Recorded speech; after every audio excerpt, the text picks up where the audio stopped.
seated, please.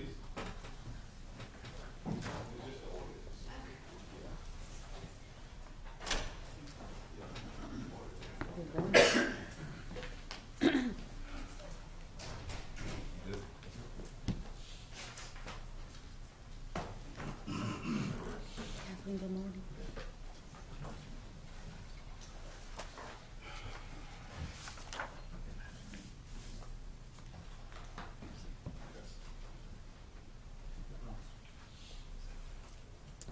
Good morning, everybody.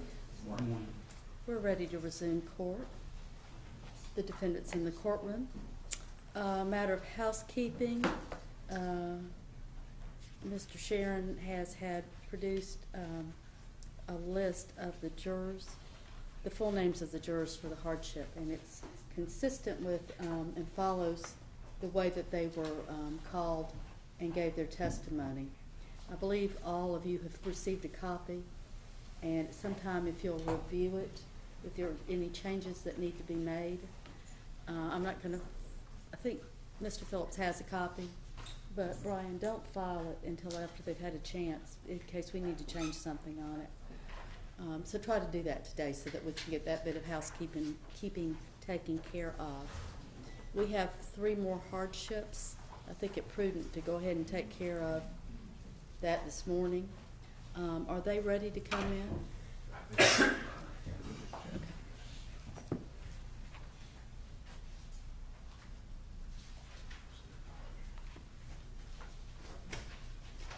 Brian, I'll let you swear all 3 of them.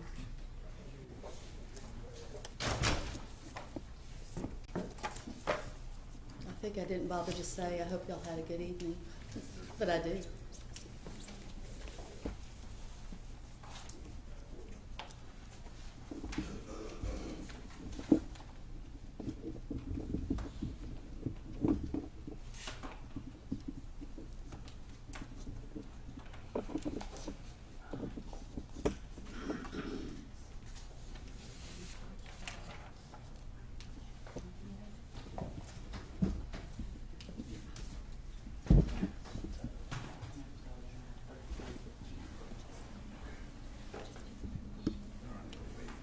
Thank you, Mr. Sharon. Yes, sir.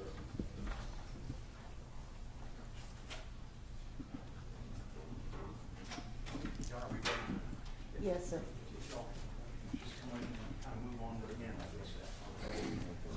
Maybe in the middle.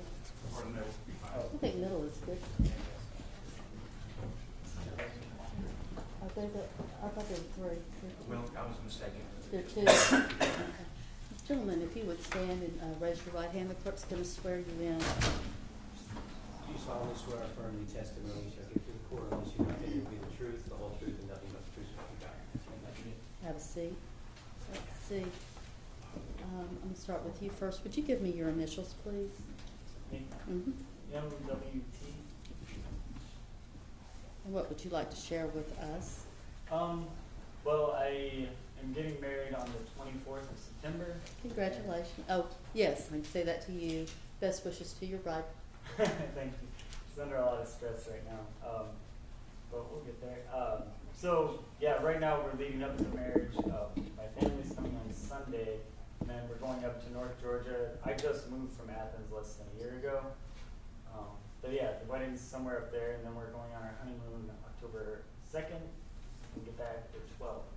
So I just didn't think my dates would Okay. line up with the trial, so I just Let me clarify the dates then. You are leaving toward the Athens area this Sunday? Or no, my Saturday? family's coming into town. They'll just be here. I'm leaving Thursday. I'll be gone until Tuesday. Okay. So You're leaving this Thursday? yeah, I'll be gone September 22nd until September 27th. Okay. And then the honeymoon? October 2nd until the 12th. Where are you honeymooning? California. Do you have tickets and all? Yeah, I have some stuff. Tickets and reservations. All right. Does the state have questions of the juror? Just briefly, I assume you made those accommodations well before you got your jury summons. Yes. Okay, that's all I have. And do you have questions, Mr. Kilgore? No, ma'am. Will council approach, please?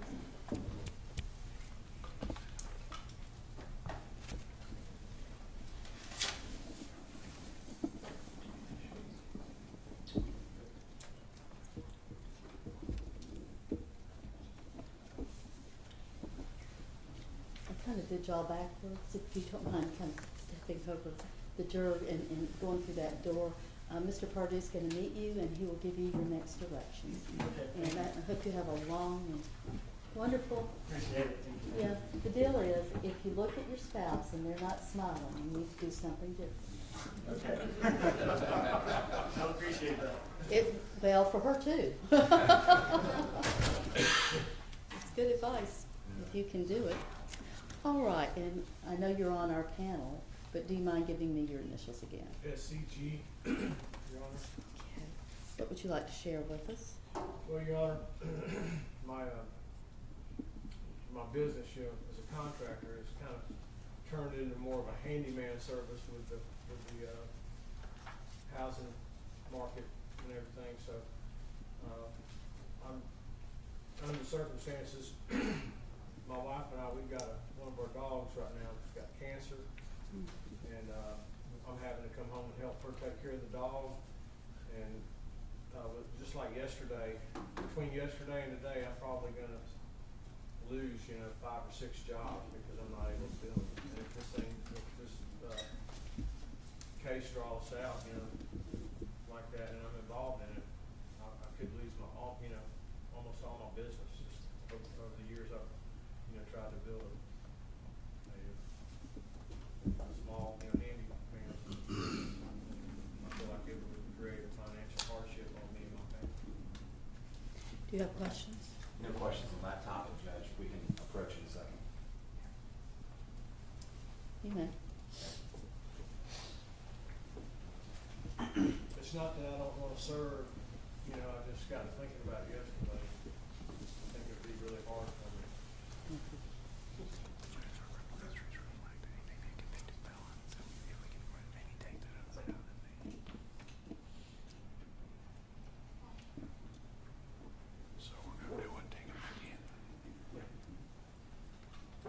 Mr. Golden, I just have a couple of questions, okay?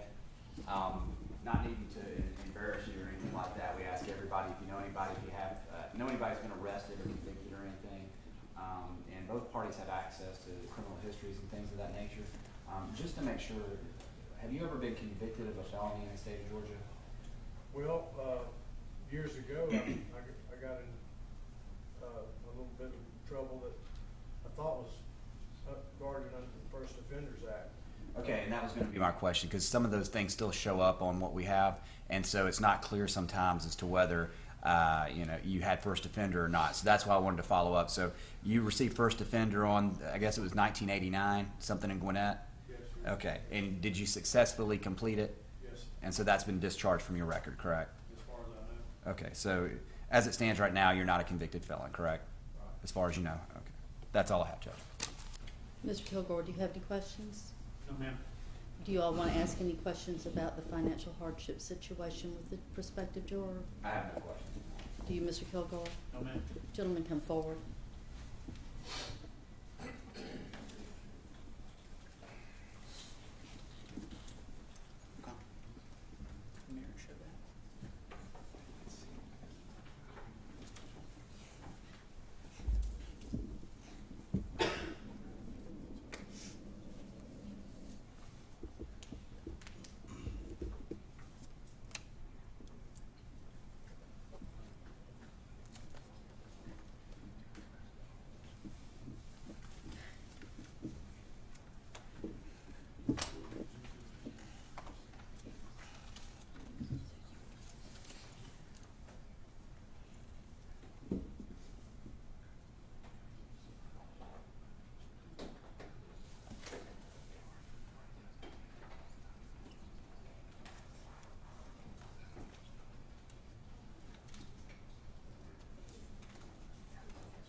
Purdue will tell you, I'm sorry, I'm having a little bit of trouble. All right, that's fine. Mr. Purdue will tell you next steps, and we've got to double check on the first offender too. So there are two things that apply, which is the financial hardship, which is not a legal cause to excuse you. It is something that the lawyers can take into account in deciding on jury selection. And I know it's something they'll make note of and take into account. And then we'll also look into the first offender discharge to see if that was properly done. Thank you. And I'm sorry about your dog, and I understand about the business. Thank you. Yes, sir. All right, Mr. Sharon, then when we can have the 36, that would be good. Judge, before they come in, can I just address a couple of issues? Certainly. First of all, just before we start questioning, I wanted to, have the jurors been informed of the time frame in which they may be needed yet when introductions were done or anything? So, No. Okay, great. No, everything they've heard, you've heard, Okay. to my knowledge. Okay. Everything from me Yes, ma'am. that they've heard, you've heard. Okay. Now, So- what's, behind the scenes and all with clerks and such, and that's always the case. Okay. I can't vouch for it. All right, thank you.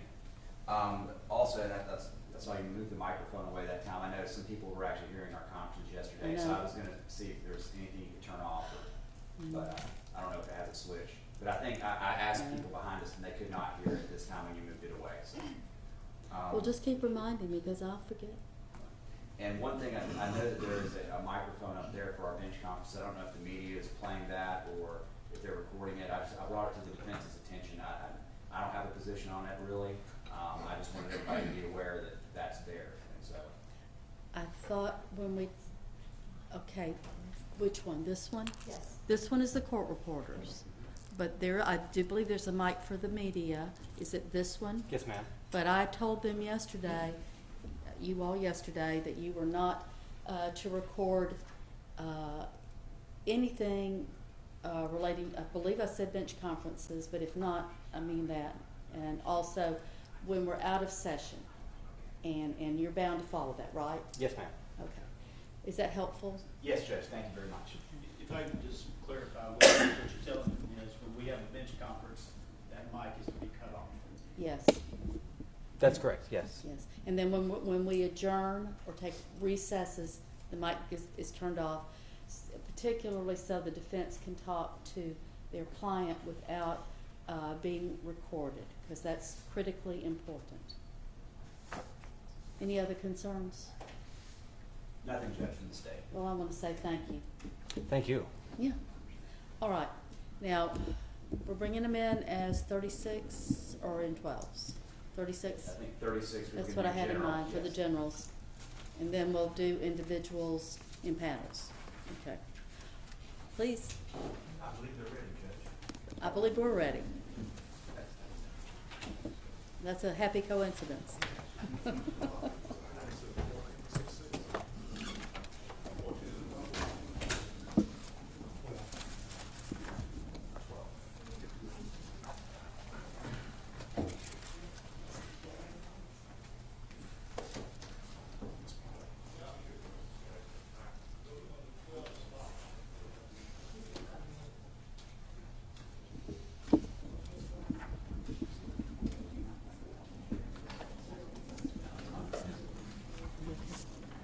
Do you need something? No.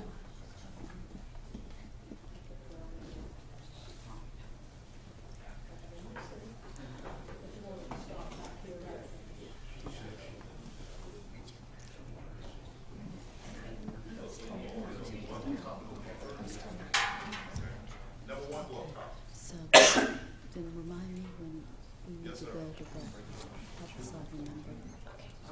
Do they know we're not taking down the bench conference? No,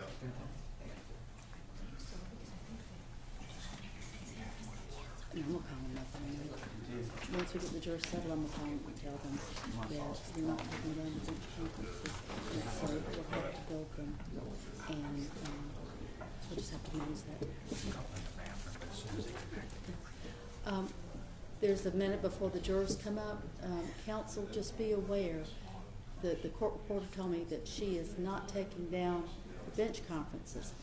And we have been mindful to build the records at the appropriate time, and we need to remain being mindful, and y'all need to be aware of when it becomes critical, that if you want to do something differently, it doesn't mean I'll do it, but you need to ask me or tell me that that's what you want, so I can take it into account. Thank you. Y'all know what that means. It means you'll ask me to do it, and I'll say no, and then, no, that's not true.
Is it gonna matter for your notes? I can do it.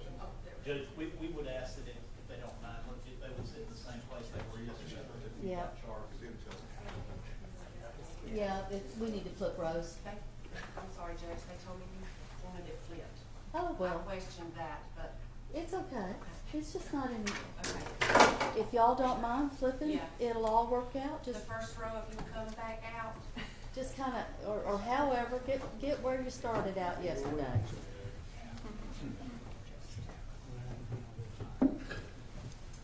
It's fine. Oh, my heavens. They told me that's what you wanted. It's okay. This is gonna be the worst thing that happens today, I promise you. Well, I don't promise you that, but let that be our goal. Okay. Y'all come on in and get settled. And you can have a seat, and thank you.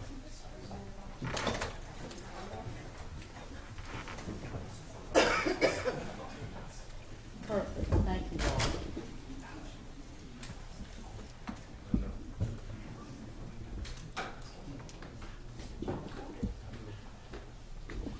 It's perfectly fine.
Be safe, please.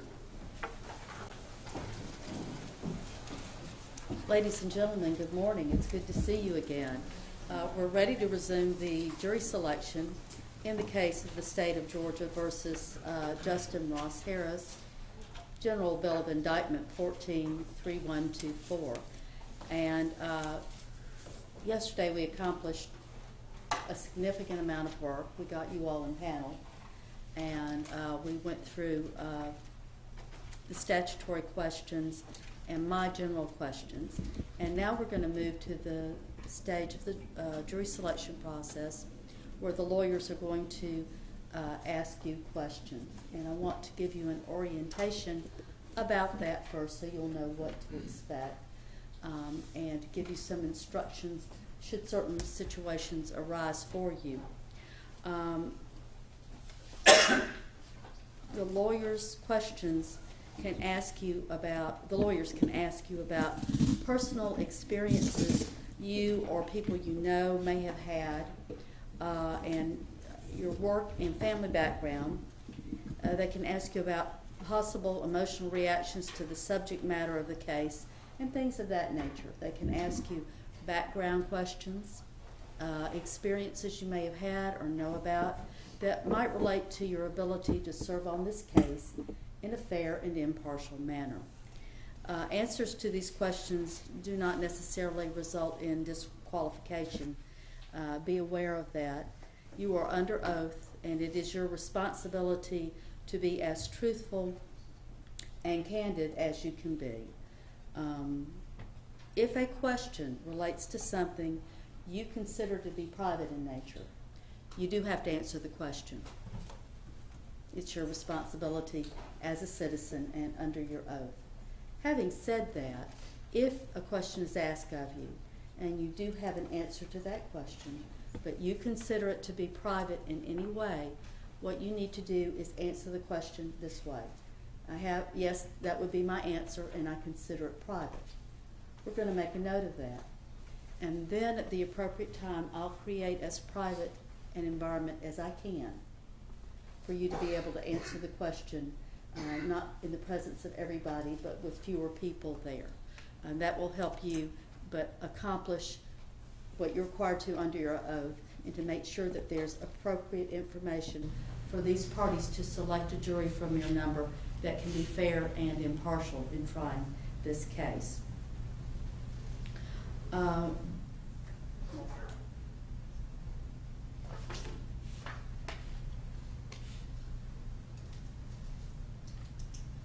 think with those remarks from me, we are ready to start.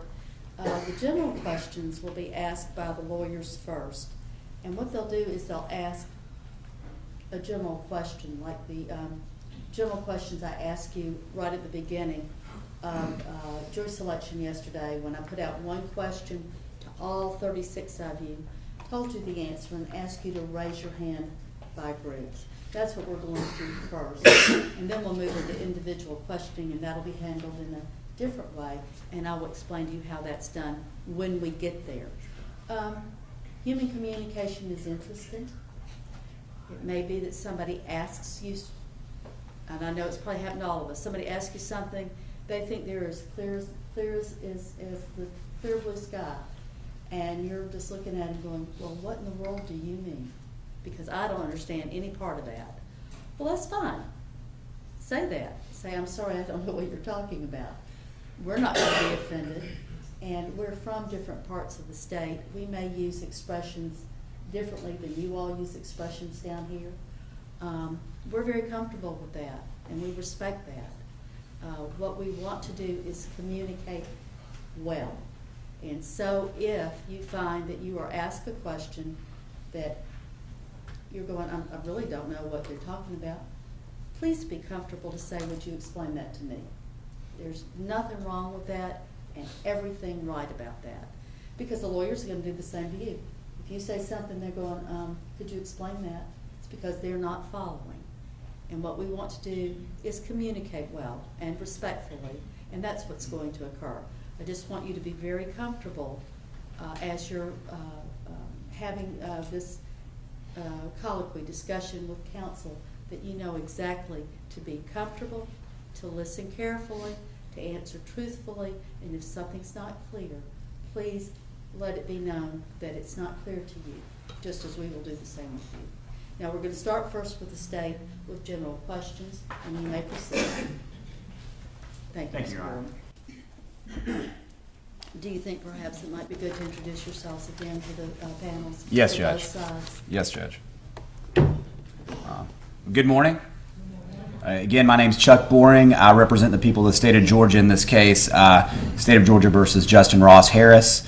Obviously, I think you've caught on by now, we do not live and work in Glenn County. We're all from Cobb County, so we'll be asking you some questions as we go through this about your familiarity with Cobb County, and hopefully we're going to get to learn a little bit more about Glenn County in this area as well. Some of us have had experiences growing up or either being in college down in this area too, so some of us may know more than others. But just so introducing the people here involved, because it's going to be important when I'm asking about whether I know you were asking questions about whether you're related to people and things of that nature. We're going to be asking if you know any of these people involved. So first of all, does anybody here know me? I don't see anybody that I know. We didn't run into anybody in traffic trying to find the courthouse in the last couple of days, have we? Okay, no. All right, does anybody here know Mr. Evans, Jesse Evans, also an assistant district attorney in Cobb? Good morning. Okay, no hands. Mrs. Treadaway, Susan Treadaway? Okay. We have a couple of other members of the office from Cobb County here. Ashton Galloway, she is an administrative assistant. Okay, anybody know her? No hands. Nick O'Connor? Anybody know Nick? No hands. And Crystal Gossett? No hands. All right, defense team, Mr. Maddox Kilgore. Does anybody here know Mr. Kilgore? Okay. Does anybody here know Mr. Brian Lumpkin? Does anybody here know the defendant in this case, Justin Ross Harris? All right. And we have a new member here today. I'll let him introduce himself since he wasn't here yesterday. Morning, Carlos Rodriguez. Does anybody here know Mr. Rodriguez? All right. I think y'all all caught on by now. What I'm going to be asking you to do as I ask these questions, if it applies to you in any way, shape, form, or manner, go ahead and raise your hand. Keep your hand raised until I get to you and I call out your juror number. I'm going to try to refer to you by juror number, okay? And once I've called out your number, you can lower your hand. As if you think you may have a question. Sometimes you're like, does that apply to me? Is this something I should raise my hand about? If it's possible in any way, you think you should raise your hand, go ahead and raise your hand. We will have an opportunity to take that up and get an explanation later when we do individual voir dire. I'm going to ask a bunch of questions, get a bunch of hands raised, so will the defense, and then we'll get back up here and ask you the follow-up questions juror by juror by juror. Does that make sense to everybody? Okay. As the judge said, I know there are some issues, some questions you guys have already answered that we're going to be taking up individually. So, you know, if there's something private you need to take up, let us know if you'd rather do it outside the presence of the jury. And I want to emphasize here, we're not trying to be nosy and, you know, get up in all y'all's business and things like that. But we do have to ensure that we get a fair and impartial jury that will be fair both to the state and the defense. And with that in mind, as we're talking about it being fair and impartial, in a criminal case, we don't come in here asking you to basically disregard all your experiences in life. You don't even have to know nothing about the case. You can know stuff about the case. You can have opinions. What we have to find are jurors that can agree that they would be able to render a verdict, not based on any opinions you may have come in here with, but only upon the evidence that comes out of the courtroom and the law that the judge gives you. So we're going to be asking to see if you would be able to do that. So with that, a couple of preliminary questions. I know you guys filled out those juror questionnaires as you come in. But just to follow up sometimes to be safe, I just want to make sure by asking a couple of those. First, is there anybody here who is not a United States citizen? We've had problems in a couple of cases. We have a new juror roll system, and it can't just be, you can't be a permanent resident. You have to be a United States citizen to serve on the jury. So is everybody here a United States citizen? Anybody not a United States citizen? Okay, no hands. Is there anybody here who does not reside in Glenn County, who no longer lives in Glenn County? Okay. So everybody here lives the majority of the time in Glenn County. Is there anybody who's been convicted of a felony crime and not had their rights restored or had the conviction discharged? Anybody here that's a convicted felon and not had their rights restored? No hands. Is there anyone, and I don't think in this panel we've had anybody that works currently in law enforcement to the degree of being post-certified, but is there anybody here that is post-certified and has arrest powers? And if you are post-certified, you're going to know what that means. If you're not, don't worry about it. Okay, no hands. And does anybody here on the panel, and I don't think we had any issues yesterday, anybody here have problem understanding the English language? Now, it's debatable about how good some of our English is, but okay, no hands. Everybody can understand English.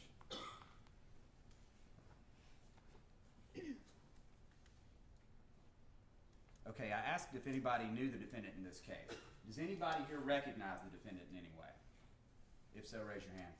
Let me ask a different way. Does anybody here recognize the defendant in some way, form, or manner different than what you may have already raised your hand about having heard news reports and things? Okay, no hands. Forgot to ask, the elected official, my boss, is Vic Reynolds. He's the elected DA for Cobb County. Does anybody here know Vic Reynolds, the elected district attorney for Cobb County, Georgia? No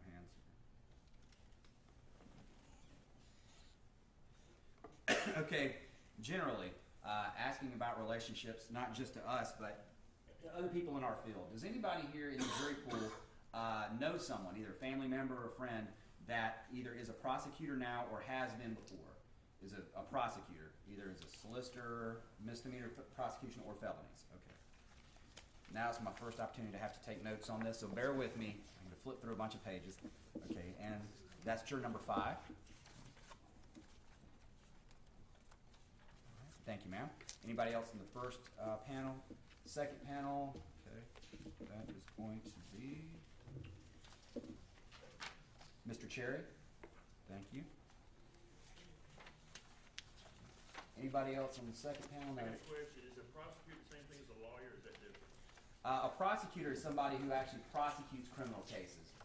Basically, we take charges and we have to prove that a crime is committed. When I'm using this language, I'll use prosecutor for that. Defense attorney is somebody who represents and defends people charged with criminal acts. Does that make sense? Yes. Okay. So nobody else in the second panel? All right, third batch, we got, are you in the, is that the 4th row? So, all right. So is that Mr. Anderson? Thank you, sir. Anybody else? Now, you probably know the follow-up now. Does anybody here know somebody who is a criminal defense attorney or has practiced criminal defense in the past? Anybody here know a criminal defense attorney? Okay. All right. Juror number 5 again. Thank you. Okay. And juror number 6. Thank you. Great. And that is juror 11. Yes. Thank you. Great, thank you. Second panel, all right. I think I used your name before, I'm sorry. I gotta get used to this using numbers here. It's juror 18.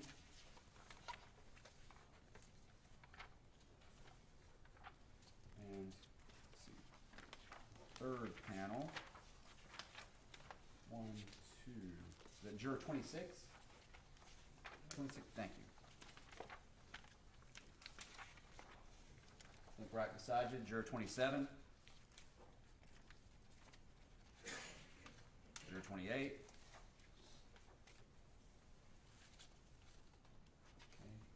And last but not least, juror 36. All right, oh, sorry. No, I got another question. All right. What if you know a lawyer in Cobb County that is, you don't know what he does? Go ahead and raise your hand and we'll discuss it in individual, okay? Thank you, and that's juror 25, correct? I mean 35, sorry. Yes, sir. I'm in the same boat as that gentleman. Okay. All right. That's juror number 1. Yes.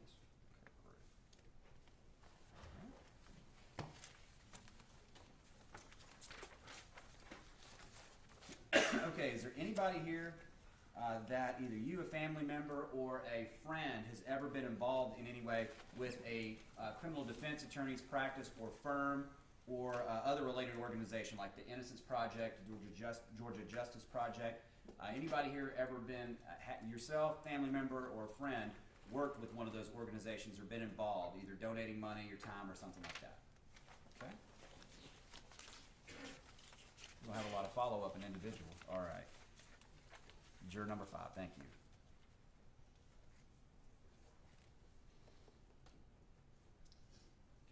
Anybody else? First panel, second panel, third panel? No. Okay, is there anybody here in this jury panel who knows someone, and it'll probably mostly be from this area, but knows somebody who works in the court system, either for like the clerk's office or as a judge or a court reporter or in probation, something like that, okay? Let's see. First panel, juror number 2, thank you. Juror number 5. All right, juror 6, thank you. Juror 8. Juror 12.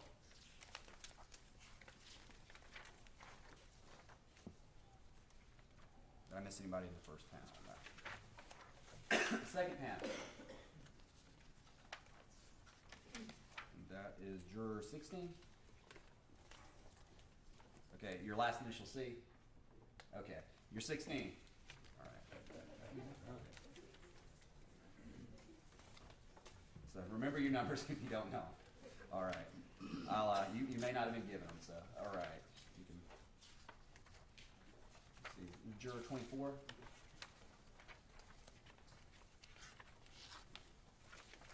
And third panel, juror 26.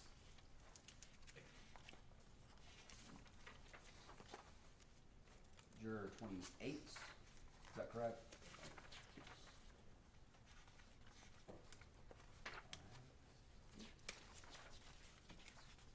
So juror 30.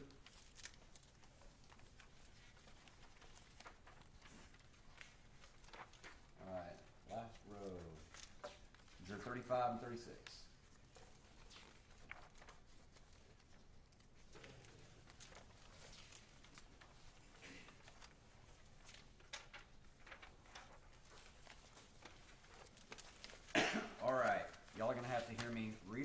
bunch of names.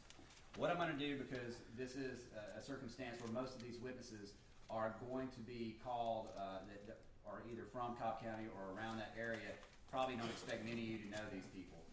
But I'm going to go through these names, and I'm going to pause briefly after each name.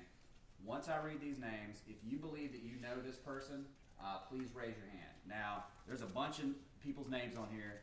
I don't anticipate all these people are going to be called as witnesses, but we just want to make sure, just in case one or some of these people are going to be called, that nobody has any relationship that would affect your ability to be a juror in this case.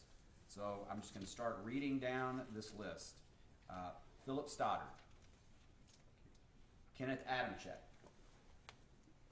Stephen Aubin, Jonathan Bratley, Everett Sabula, Robin Clements, Pamela Colson, Philip Cronin, Robert Lee Duncan, Ralph Escamillo, James Farrell, Lindsay Folia, that's Foglia, Randall Foley, Brett Gallimore, Shanae Jeter, Carrie Grimstead, Quinn Harris, Jeremy Holt, Kelly Hooper, Christopher Jeroman, Carl Jones, Philip Jones, John Knobloch, D. Mangold, Levon L.M. Mason, Sean Murphy, Thomas Knowles, G.M. Ord, A.G. Panchame, Jacqueline Piper, P.R. Pritchett, David Racy, William Rast, Eric Rich, Nicole Shadow, Bradley Schumpert, Ronson Smith, Edward Stockinger, Lawrence Sanowski, David Thorpe, Peter Waldorf, Stanley Wheeler, Raymond Yeager, Chelsea Doster, Jason Abdo, Kimberly Bell, Jason Bellotti, Ashley Birmingham, Hayden Bond, Renee Booker, Andre Brown, Devontae Brown, Edward Cockerham, Angela Dornett, Danielle Adore, Terrell Dudley, David Dustin, Eric Dustin, Artika Eastland, David Eklund, Ruben Alamine, Jelani Etienne, Karima Fletcher, Melanie Gibson, Marshall Grant, Michelle Gray, Jose Guerra, James Hall, Dale Hamilton, Azur Hawkins, James Hawkins, Caitlin Hickey, Wesley Houston, Craig Kaplan, Christiane Likely, Mary Loudermilk, Leonard Madden, Regina Malloy, Jane Meadows, Michael Merritt, Winston Milling, Darlene Mills, Brandon Moore, Christy Nurbin, Joey Nesbitt, Anthony Pantano, Jonathan Parker, Jeff Parton, Kiata Patrick, Naomi Peavy, Jim Persinger, Charles Redmond, Aaron Richmond, John Ridley, Jacqueline Robledo, Pramod Salian, Charles Sanders, Molly Sims, Elizabeth Smith, Alexander Swindell. Oh, sorry. Yes, ma'am. Are all these people from Cobb County? Most of them are. Some are from the metro area. Okay, well, okay. Which name? Joey Nesbitt. I know somebody by the name of that. They live here. It's a female that lives in Cobb County. Okay. All right. So good. I'm glad. Let's clear it up. If you have a question, let me know. Okay. Some of these are common names. Okay. I think I was at Bob Tressel, David Tyler, Kyle Weston, Bridget Williams, Mark Wilson, Ashley Womack, Tequila Yarborough, David Bronny, Lisa Holt, Larry Llewellyn, Casey Wilson, Brian Frist, Martin Jackson, Peyton Barwick, Allison Schaefer, Steve Thurlow, Alvin Ashurst, Michael Beekman, Michael Charles Bridges, Sean Gray, Troy Smith, Cassia Cato, Deborah Walicki, Leanna Harris, Shannon Doster, Delvin Clayton Jones, Terrence Murphy, Amanda Dallas, Bushan Agakar, Amy Bajents, Michael Bajents, Jason Bryant, Angie Bond, Gene Brewer, Heather Coyle, David Diamond, Sarah Duquette, David Eldridge, Kristen Hackey, I'm sorry, Ryan Henry, Billy Kirkpatrick, Evan Matches, Scott Moulton, Joe Siney, Michael Simmons, Deborah Ann Smith Taylor, J.T. Summers, Roger Webb, Quentin Austin, Jeffrey Jackson, Cecil Payne. Okay, that is the end. I know you're like, thank goodness. Okay. Were y'all tricked by it when I ran out of the alphabet and we started up again? Yeah. Sorry about that. I should have warned you. Okay. So no hands on any of the witnesses. Okay, again, I'm going to ask a few questions now about your work history and employment. We've gotten some answers about where you work and things like that. We're just going to ask some specific questions about your prior experience and some duties that you may or may not have had. And we'll follow up more individually when we talk to you. First of all, who currently has or in the past has had management or supervisory duties in your job? You manage people or supervise people, either in the past or currently. Okay. And I figured we're going to have a lot of answers on some of these. So, okay. First panel, juror number 5. All right, juror 6, thank you. Juror 7, I think I missed you, juror number 1, sorry about that.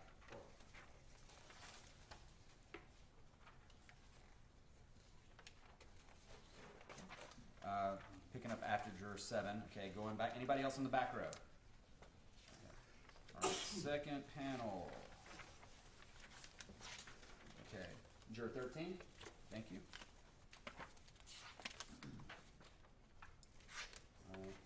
Juror 15. Juror 16.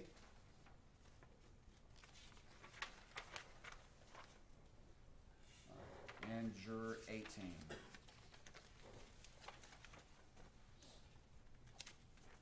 All right, second row, we've got juror 19.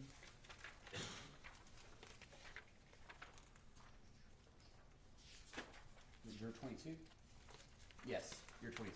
Is that you're 24, correct? All right. Thank you. And you're 24.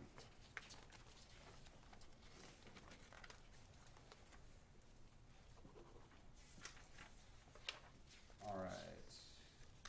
Third row, juror 26. Thank you, ma'am. Juror 28.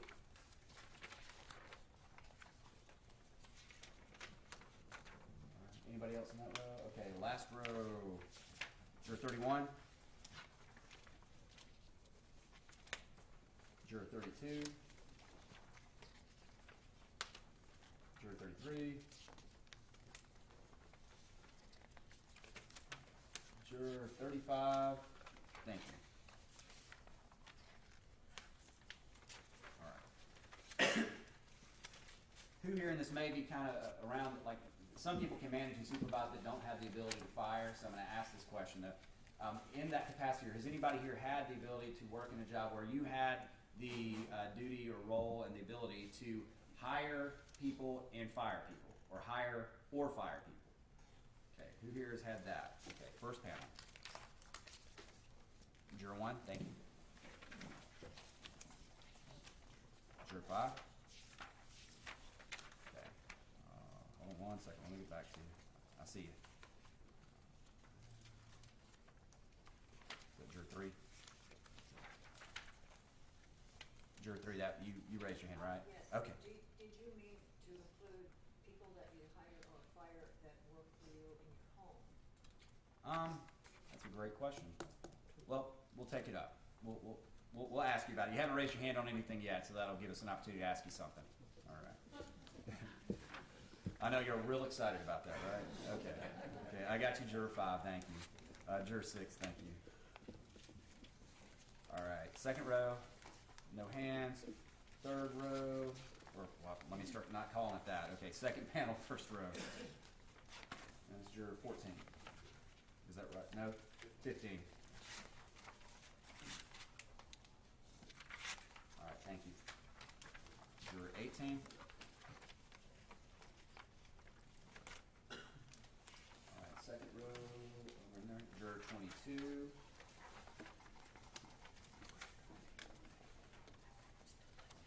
Let's see, anybody else? Okay. Third row. 26, juror 28, and back to the last bit. This row we've got, is it juror 33 and juror 35.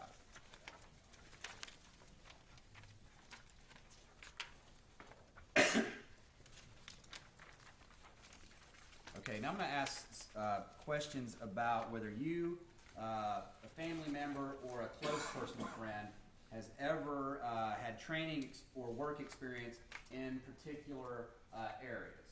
So what I'm going to go through is each particular area. If you know some, either yourself, a family member, or a close friend has either had training or experience in one of these areas, raise your hand, okay? Some of these may have a lot more hands raised than others, like going from the difference of law enforcement to neuroscience. Probably less people on neuroscience than law enforcement. But let's start with law enforcement. Okay, first panel, who here, you family member or friend, has had training or work experience in law enforcement? Okay, that's juror number 2. Thank you. Okay. Juror 4. Juror 5. Juror 7. Juror 10. And juror 12.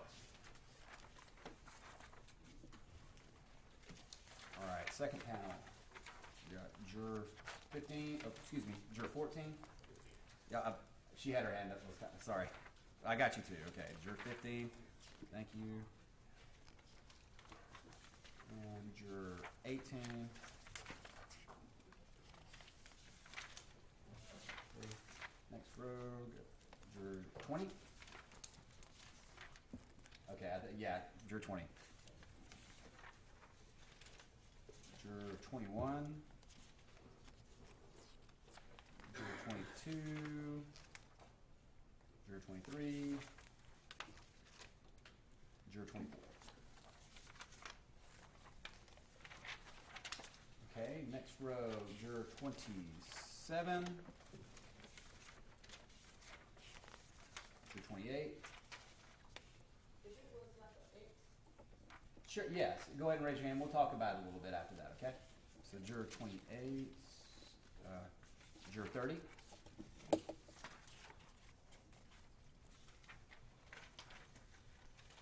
All right, last row, juror 32, 33, and 35.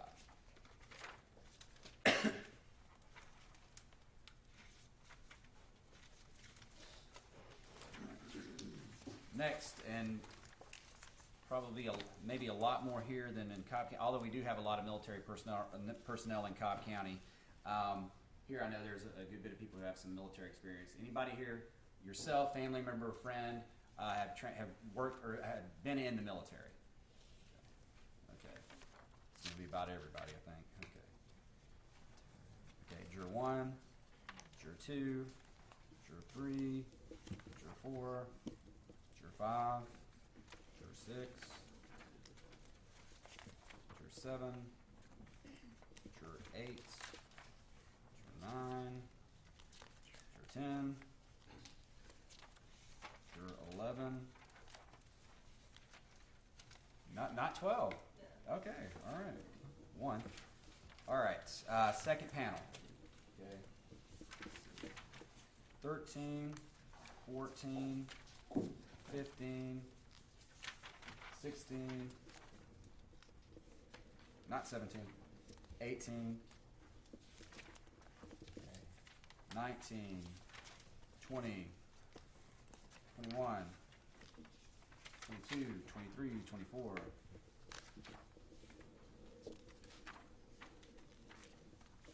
right. Everybody in that next row. So 25, 26, 27, 28, 29, and 30. Last row, about everybody. Okay, 31, 32, 33, not 34, and then 35 and 36.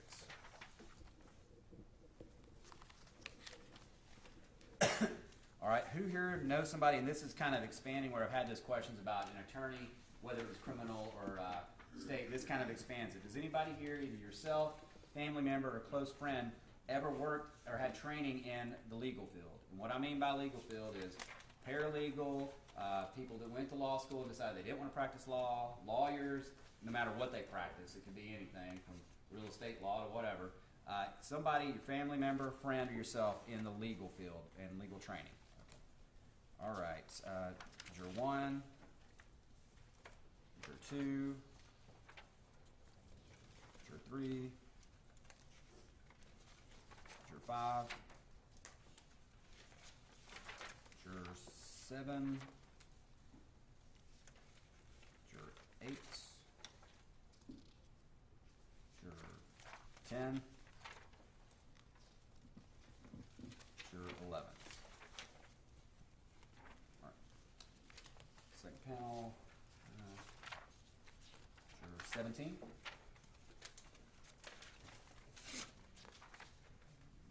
Next row, Juror 20. Thank you. And 24. Last panel. Got Juror 28. 30. 31. And 35 and 36.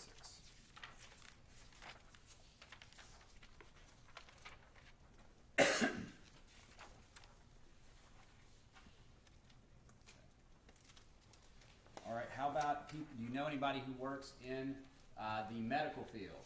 Anybody here who works, either yourself, family member, or a close friend who works in the medical field? You know, as a doctor, nurse, something like that. All right, Juror 1, thank you. Juror 3.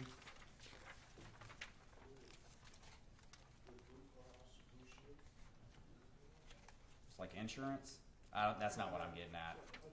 No, that's okay. Yeah, if it's something where they just do like, you know, they're not doing medicine, like working on patients and things like that, that's okay. All right, we'll skip you. Okay, Juror 5. Okay. Juror 7. Juror 8. Juror 10. Juror 11. All right, second panel. 12. Or excuse me, 13, sorry. 13, 15, 16, 17, 19, 20. Sure. Did you consider pharmaceuticals part of that, or you just like doctor or nurse? Sure, we'll talk about it. Well, I'll go ahead and mark you down. Thank you. Juror 20, that was Juror 20. Juror 21, 22, 24. Okay, last panel, Juror 25, 26, 27, 28, 29, and 30. And last row, Juror 31, 33, and 35 and 36. I have a question. Oh, yes. Like hospital administration, does that go in? I'll mark you down and we'll follow up on it, okay? Okay. All right. Now, probably getting a little more narrow, I hope, but maybe not on this one.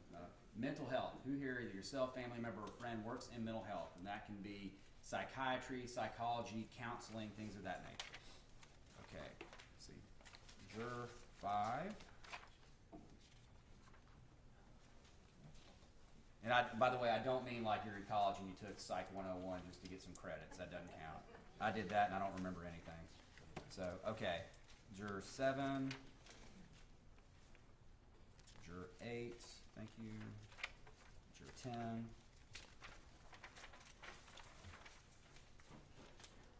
Juror 11, thank you. Okay, Juror 16. And Juror 18.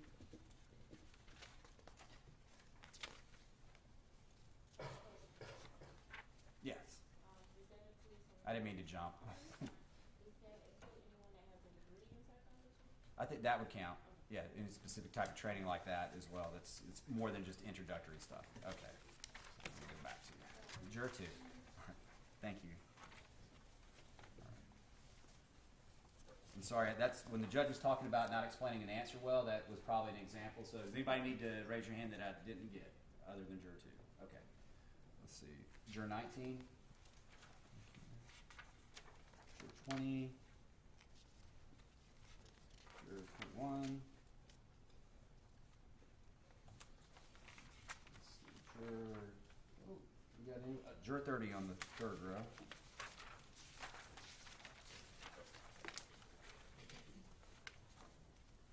Last row, Juror 32.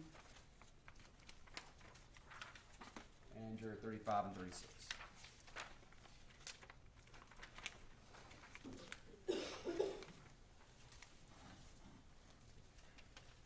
All right, is anybody here, a family member, a friend, or yourself, have training or work experience in the field of neurology or neuroscience? Studying how the brain works, stuff like that. Okay. Any hands? First panel? No. Second panel? No. Third panel? I got a question. Yes. Does it have to be through the school system? Because I've got training in it, but it's not through the school system. Okay, well, we'll talk about that. So you in neuroscience, neurology, or I have to explain it privately. we can privately. Okay.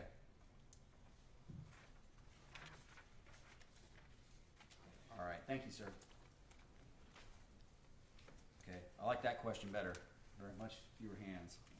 How about sociology? Anybody here sociologist or working in sociology? And if it's encompassed by when you raise your hand about psychiatry, psychology, it kind of interrelates sometimes. Don't raise your hand again, but if it's something different, raise your hand. Okay, Juror 2. Thank you, ma'am. Okay. Second panel, third panel, no. Okay. Criminology. Has anybody here ever studied in the field of criminology? If you know, you would raise your hand if you knew what that was. Okay, great. Okay, Juror 2. Thank you. And Juror 8. Thank you.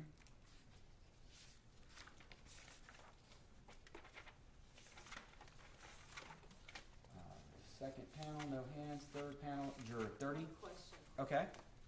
is that pertaining to you personally, or do you know someone else? You know somebody, either yourself, family member, or a close friend. Not just somebody you know that, you run into in a restaurant. You're like, oh, that's that guy, and I know he does that. Okay. All right. Thank you. And Juror 28. Sorry.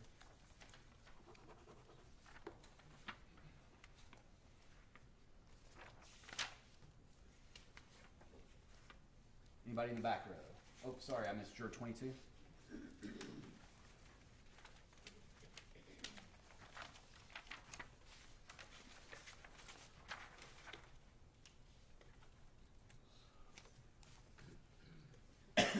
Okay, does anybody here know anybody that's ever worked in child protective services, here in Georgia known as DFACS? Anybody here, either yourself, family member, or friend, know somebody that's worked with DFACS or child services, child protective services in another state or somewhere?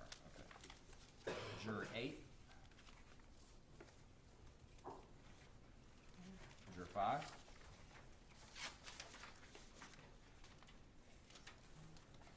All right, second panel. Juror 13.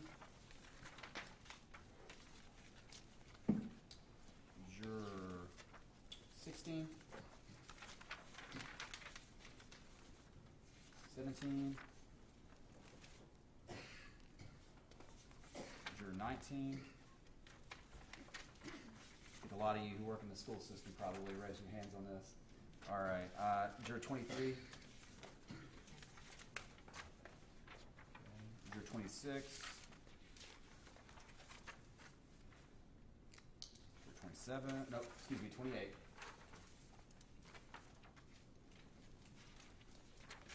And Juror 3. Okay, last row, no hands. All right, last one of this group, this type of question. Is there anybody here who, either yourself, family member, or a close friend works in, generally I'm going to say, works with computers? Training experience, working with computers above just, you know, how to, like, work on the internet or something like that. Somebody that works in IT or is a computer programmer, web designer, something, you know it if I'm asking that question, what I'm talking about, I think. If you have a question, raise your hand and we'll take it up further after. Okay. Juror 3, thank you. Juror 5. Juror 7. Juror 9. Juror 11. All right. Juror 13. Juror 16. Juror 18.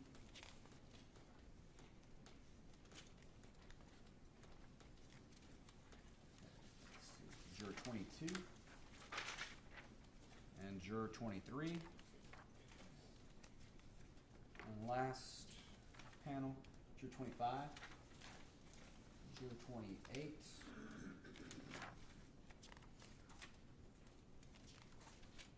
Last row, Juror 35.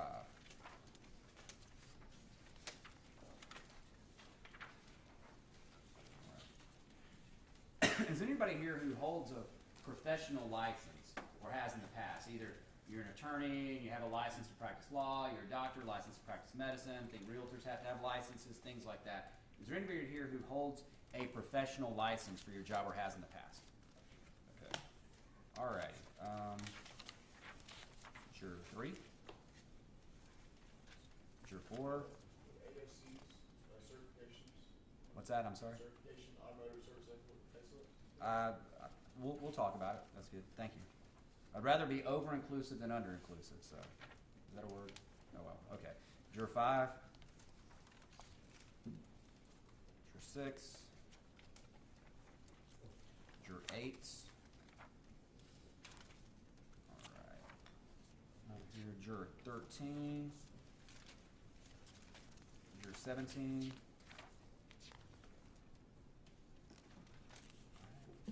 Juror 19. Okay, next row, Juror 29.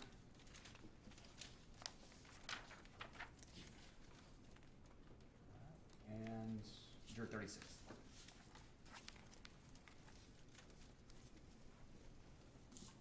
Did I miss anybody? Okay. You guys were asked on that questionnaire a question about whether you've served on a jury or not. I'm going to follow up on that and ask if you have actually served on a jury or a grand jury. If you've served on either one of those, a grand jury comes in, indictments are presented to them, and they decide whether they're going to render a true bill or not. A jury, a regular trial jury, comes in and decides the criminal charge is kind of like what you're here for before us. So I'm going to ask, has anybody here ever served on a jury or a grand jury, whether it's civil or criminal or anything of that nature? If you have, raise your hand, and then we'll follow up about the number of times and civil or criminal when we get to individual. Okay, first panel. Anybody ever served on a jury? Okay, juror number 3. Thank you. Juror number 11.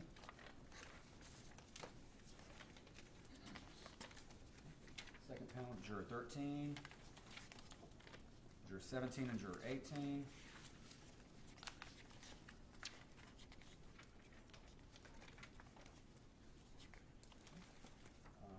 Next row, juror 23. Right.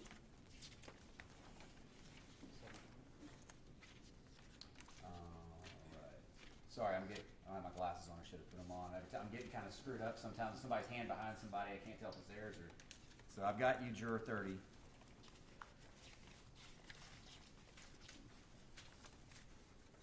Okay, going back on that row. Juror 25. And juror 28, yes. Is that 25? Yes, 25. Then juror 28. And we had already said juror 30. Okay. Anybody in the last row ever served on a jury? No hands.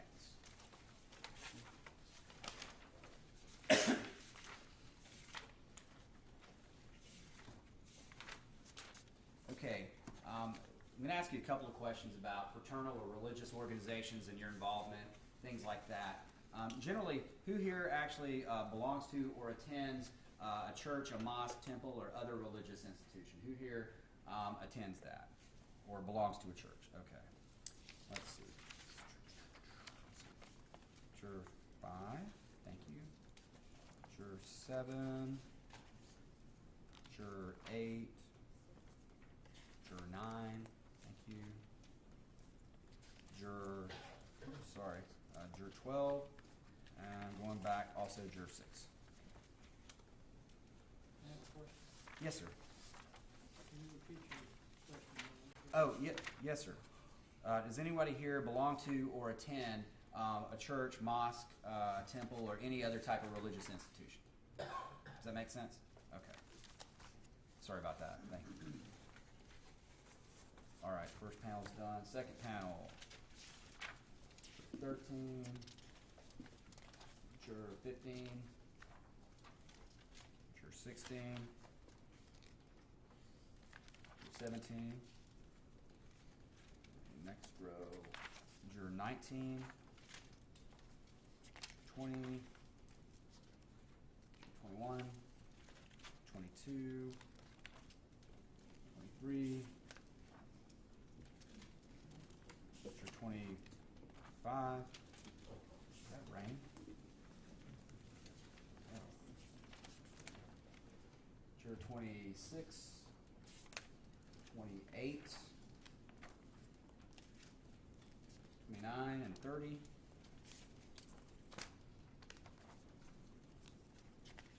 31, 32, 35, and 36.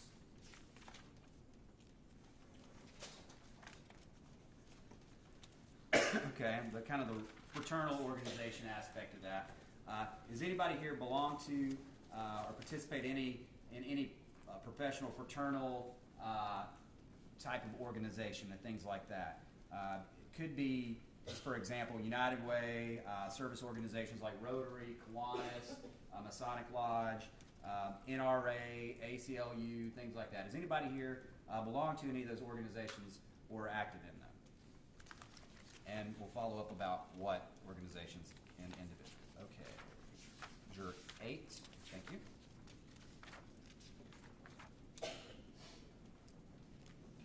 Second panel, juror 15, juror 17, juror 22,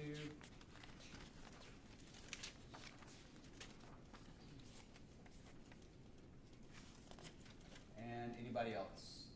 Juror 36, thank you.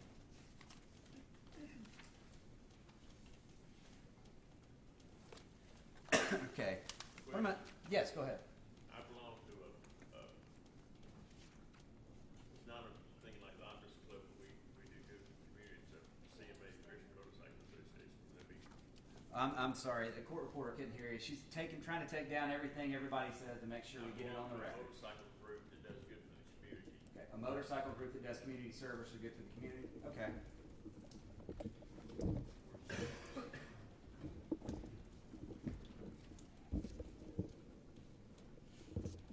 All right.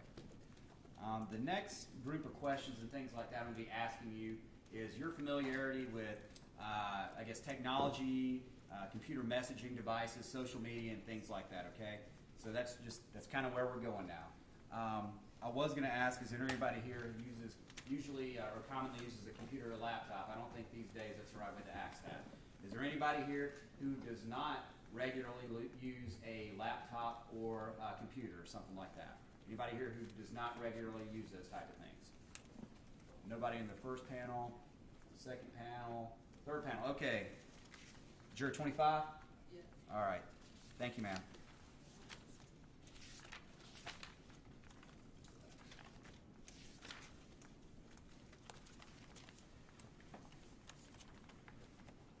Anybody else? All right. Is there anybody here who does not regularly use a cell phone? Anybody here not regularly use a cell phone? Okay.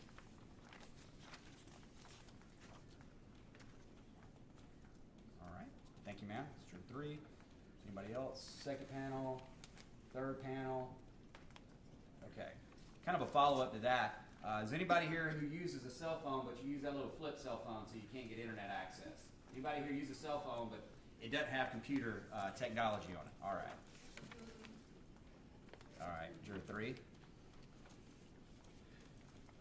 All right. Juror 11. Thank you, ma'am.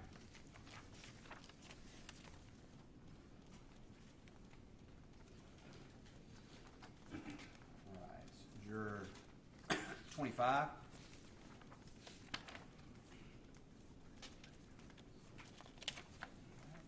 Juror 29. Thank you, sir. Anybody else? Okay, who here regularly communicates via text messaging on your cell phone? Who here does that regularly? Text. Okay. All right. Let me go back to then people who don't regularly text. Okay. And I'm glad there's not. Never mind. I'm not going to comment on myself. I'll leave that alone. All right. Who here does not regularly text on your cell phone? Okay. Juror number 3. All right. Anybody else? First panel. Okay. Who does not regularly text on your cell phone? Juror 23. Thank you.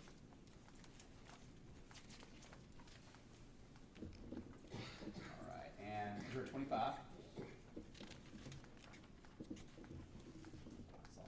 Juror 33.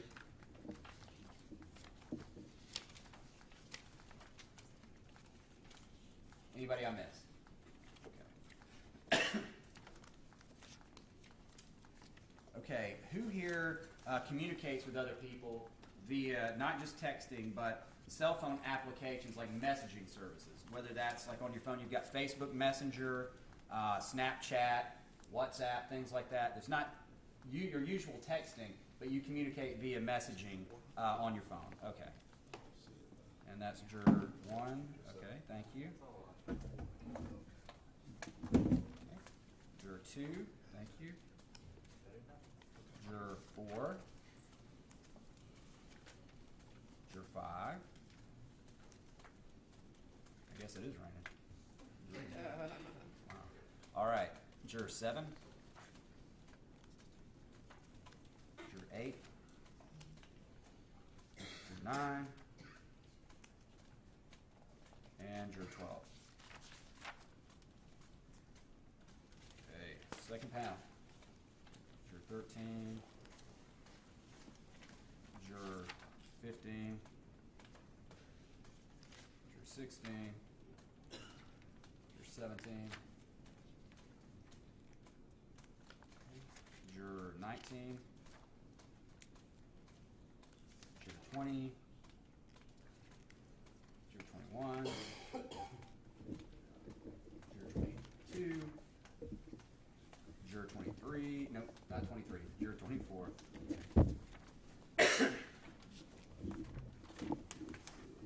Juror 26.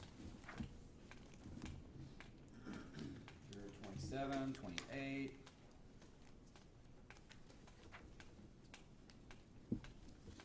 Juror 30. 31. 32. Juror 30. 34 raised her hand. All right. You have one answer from her. Cell app. All right. And juror 35 and 36.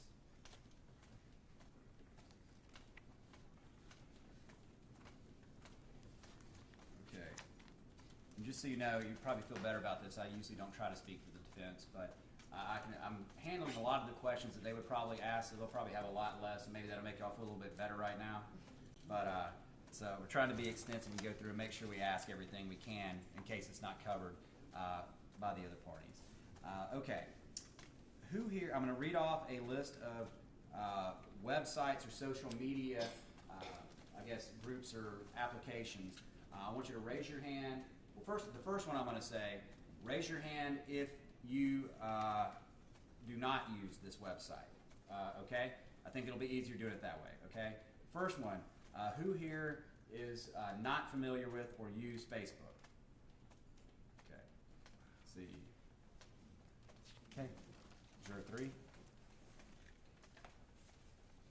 All right. Thank you, man. Anybody else? Okay. Second panel. Okay. Juror 23. Thank you, ma'am.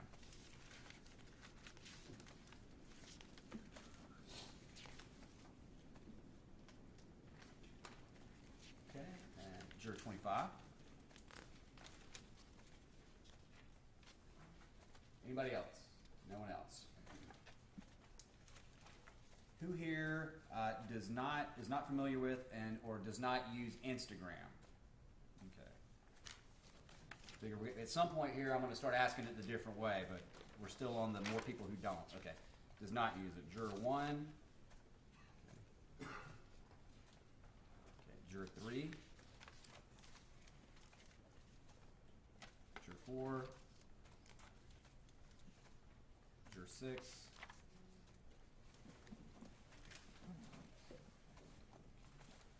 Juror 11. Thank you.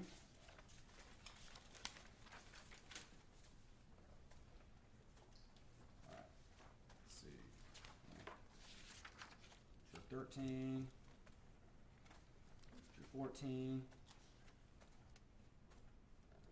Juror 18.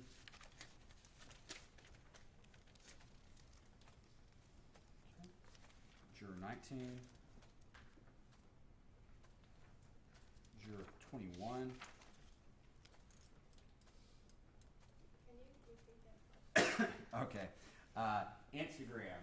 Are you not familiar with it or you don't use it? Okay. Okay. Juror 23. Juror 24. Juror 25. Juror 28. And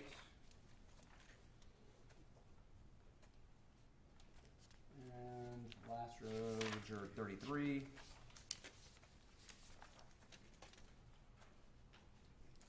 And juror 35.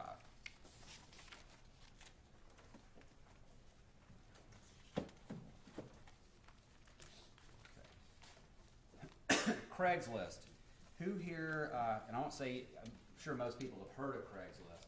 I'm going to say, who here has ever used Craigslist? If you use Craigslist, raise your hand. Okay. Juror 3. Okay, juror 5. Juror 6. Juror 7. Juror 8. Juror 9. Juror 10. Juror 11. Wait, did you raise your hand, juror 11? Oh, I'm sorry. Yeah, that's me. I got mixed up. Okay, juror 11 and juror 12. All right. Juror 15 and 16. Juror 18.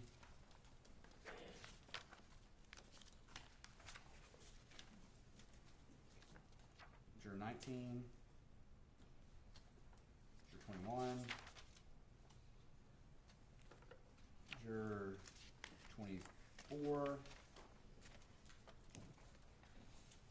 Juror 28. Juror 29. Juror 30. 31. 32. 34. 35 and 36. Okay. Mr. Boyd? Yes, ma'am. This might be a good time for a movie break. Okay, thank you. Ladies and gentlemen, let's take a 2-minute recess and let us come back to the courtroom at, let's say 10:45. Now, don't go. Keep an open mind. Do not discuss this matter with each other. Let others speak with you about the case. No contact with the attorneys or parties or witnesses to the case. Just order till. We're in recess. Well, I thought there was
ABC Network News. Does the state take the same position they have? Yes, Judge. And does the defendant as well? Yes, Judge. Do you wish to articulate anything else on the record? Okay. I'm gonna approve it.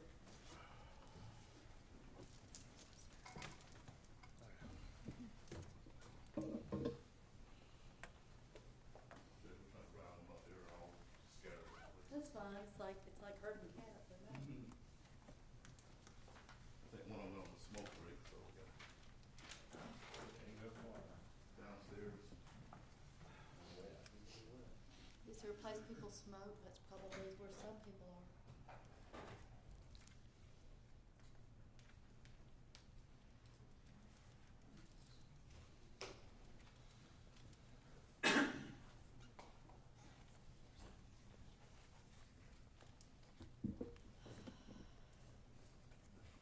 While we're waiting, Mr. Boring, about how long are you in your questioning generally? I think the way I had some of it broken down, probably about 2/3. Oh, really? Yeah. Okay, I was thinking maybe half, that's good. It could be, but I think a lot of the earlier ones were broken down into several different subparts, so I'm hoping it's about 2/3 through. That's okay, I'm not hurrying you, I'm just trying to gauge some thoughts and things. I'm worried that they're anyway. Judge, I don't know if we're worried about them coming in while we're talking. I didn't know if we wanted to, while we're waiting on them, go ahead and maybe make a record on those 2 jurors that we had this morning. We can. Okay. What we can do is I'll be looking, Make when sure. the door opens, I'll quit. Okay. My notes would be that juror MT getting married September 22nd through 27th and honeymooning October 2nd through 12th. And the parties agreed that he be excused. Is that fair for the state? Yes, Your Honor. Is that fair for the defense? Yes, ma'am. And that SG, his business is that he's a handyman service business. Also that his dog has cancer. He's afraid that he will lose business if he's on the trial. That will create for him a financial hardship. There's an issue with regard to first offender treatment of a prior conviction, and that information will become known tomorrow morning. At this point, there is no legal cause for him to be excused, but we'll take up the issue of the first offender treatment in the morning when that information is revealed. Is that a fair statement for the state? Yes, Your Honor. And is that a Yes, fair ma'am. reflection from the defense? I think there's more rain coming. Apparently it's gonna come in waves. It's totally different than what we're used to. And Your Honor, on that juror, while we're waiting too, I just, if we're gonna be taking up that issue again once we get that, he has several arrests on his criminal history. Just to kind of get through this, would you prefer that we just kind of hold those questions on him when we get to individual until we have everything? I think so. Okay. Within reason. I mean, if you want me to wait 5 days, I'm not gonna do that. No, when we take it up, once we get that, if we get the paperwork tomorrow, then maybe we bring him back in just briefly. I'll talk about that. Sure. Thank you. He's not juror 1. Juror 6, I believe. Okay. I think we can cover everything else. I think it'll be fine. You just need to remind me, because I'll Yeah. forget. Yes, Judge. I fully intend to forget that.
so much.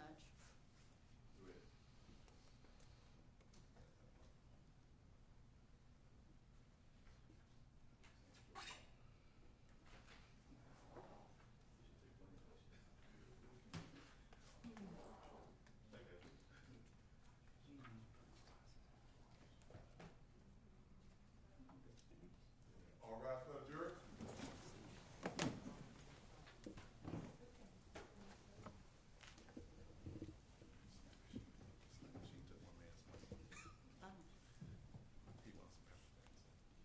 She took one man's money. Oh,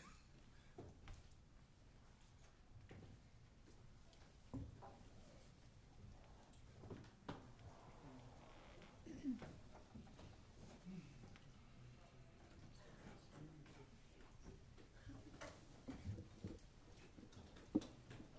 wants some pepper things. that can be pretty bad. You don't have to see. Oh, they can hear. It's like burning gas.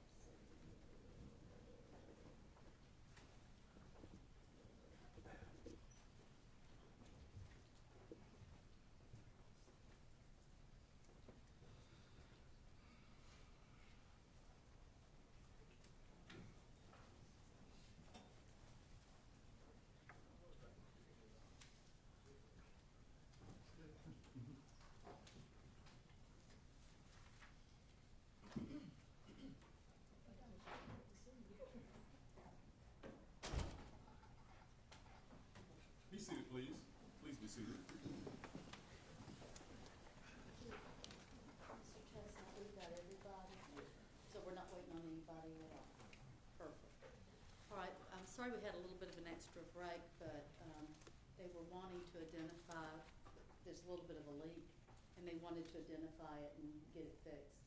And we all know what happens with a leak if you ignore it, it gets bigger and worse. So I thought it was worth taking a little bit of time to get it fixed. We're having, those of us that are from Cobb County are having to learn about rain down here. Apparently it comes in waves. Okay, at home, so you'll know about where we're from. The rain comes out of Alabama and it comes and then it leaves.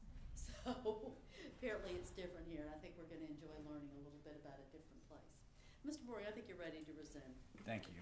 As y'all see, I have glasses on now, so hopefully I'll be able to identify y'all a little bit easier by number. We broke when we were talking about your familiarity with some social media applications and websites and things like that. Going back to that, I'm going to ask not just if you're familiar or heard about it, but who here uses Twitter? Uses Twitter, okay?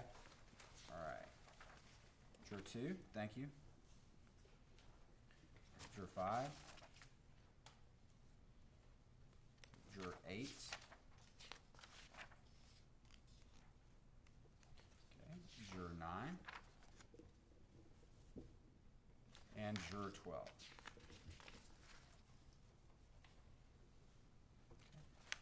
Second panel, Juror 14.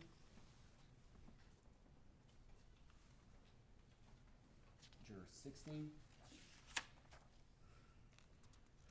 Bless you. Okay, anybody else? Second panel? No. Third panel? Okay, no hands. Anybody using Twitter? Okay. All right, how about the website, social media site, Reddit? R-E-D-D-I-T. Who here reads or uses Reddit? Okay. First panel, no hands. Second panel, Juror 21.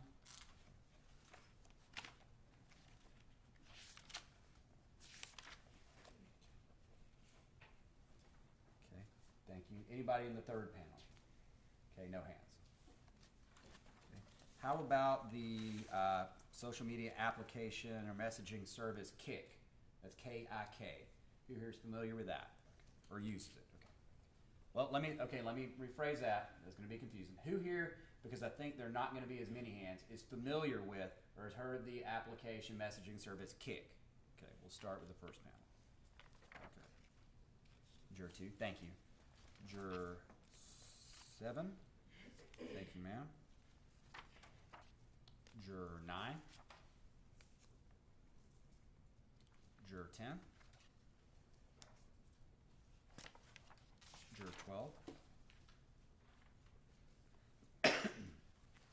Okay, next panel. Second panel, juror 16, juror 18,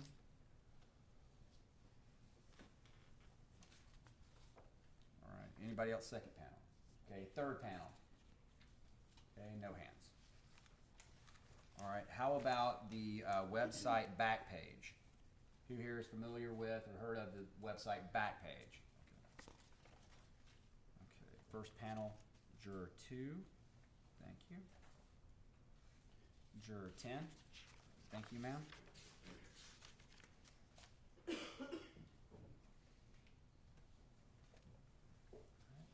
Anybody else first panel? Second panel? No one? Third panel? No one. How about the social media application or messaging service Whisper? Who here has heard of Whisper? Juror 2, thank you again. All right, juror 8. Okay, and juror 12. Okay, second panel, juror 21.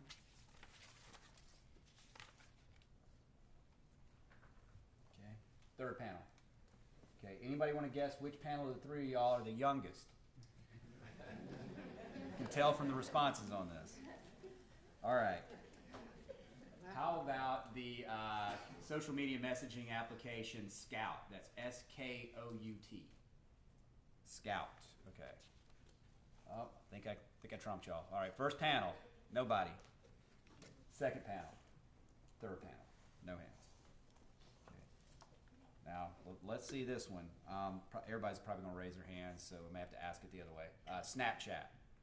Who here has heard of Snapchat? I mean, it goes from, like, I guess college kids used to use it now. My kids are making funny faces and recording all the time on it with my wife. So, all right. Let me ask it this way then. Who's not familiar with Snapchat? Okay. I'm writing this down. Some of these I'm writing, like, not putting no beside it. And then when I change the question, I'm writing for you, juror number 3, no Snapchat. Okay.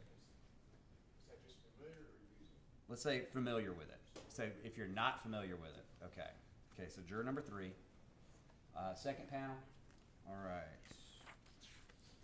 Juror 14. Okay.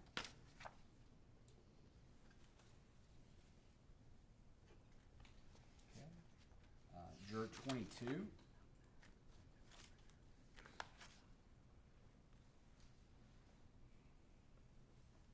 Juror 23.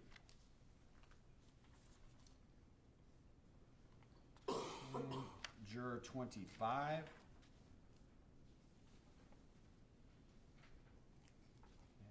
Juror 33.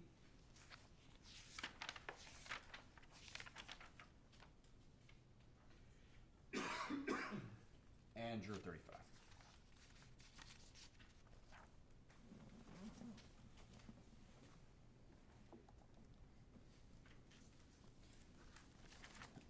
Okay. I know some of you probably don't use social media hardly at all, so you're not going to be raising your hand on this stuff. But of you that use computers to message, talk to people, who here has ever communicated with people that you don't know or have never met in person via computer messaging systems, social media, email? Who here has ever communicated with people you've never met before on social media, websites, or messaging services? Okay.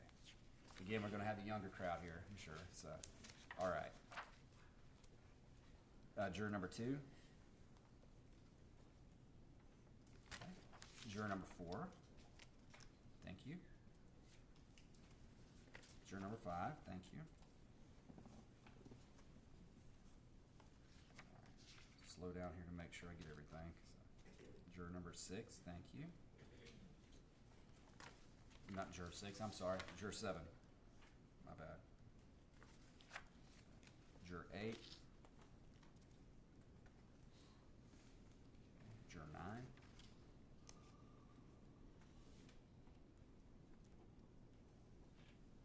Okay. And juror 12.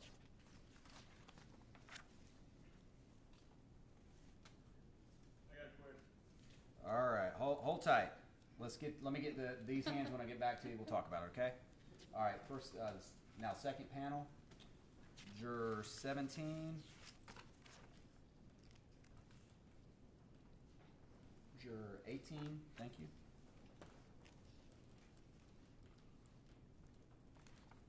Okay, anybody else? Second panel, juror 20.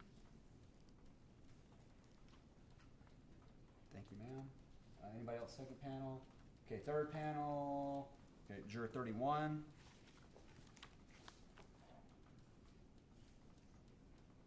And then juror 35, you got a question? Yeah, would that include forms where you leave an question and then come back and answer, or email? Just email out a question to somebody you don't know or something like that? Yeah. Okay, I'll write it down and we'll talk about that, okay?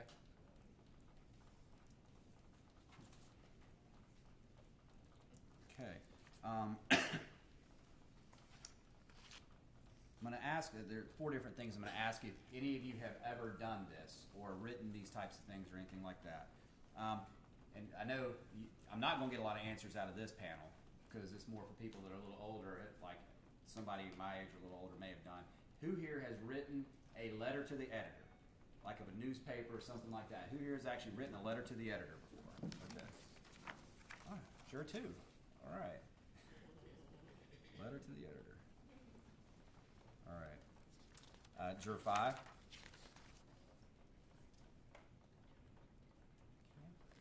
Juror 11. Thank you. Yes. You mean the old-fashioned way written to an editor, or does it have to be? If you've written a letter to the editor to the newspaper, like online, like an actual letter to be published, that's what I'm talking about. So it can be either way. I was talking about the old way. Yeah, well, that too. That's included. Okay. Yes, yes. No, that's how I'm familiar with letter to the editor originally. So, all right. Out here, let's see. Second panel, juror 19.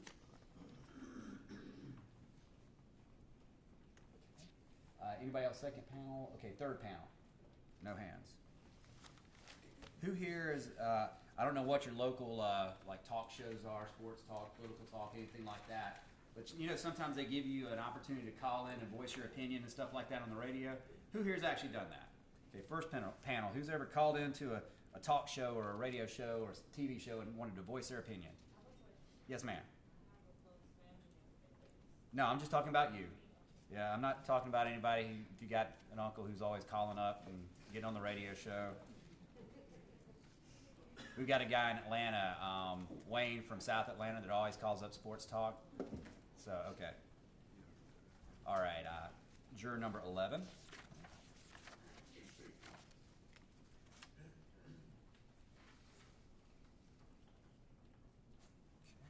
Thank you, ma'am. Second panel, third panel. All right. And this is kind of more the online era, I guess. Who here has ever posted an opinion or a comment online in regard to a news article or something like that? Who has ever done that online? Okay. Let's see. Juror number 5. Thank you. Ooh, about the whole back row. Okay. Juror 7. Juror 8. Juror 9. Juror 10.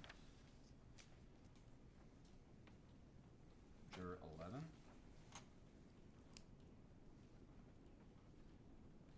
And juror 12. Okay. Second panel. First row, we have juror 17 and juror 18.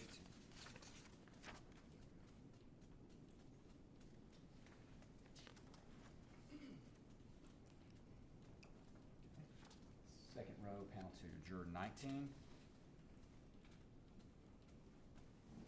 juror 20, juror 21. Okay, now third panel. Got juror 31.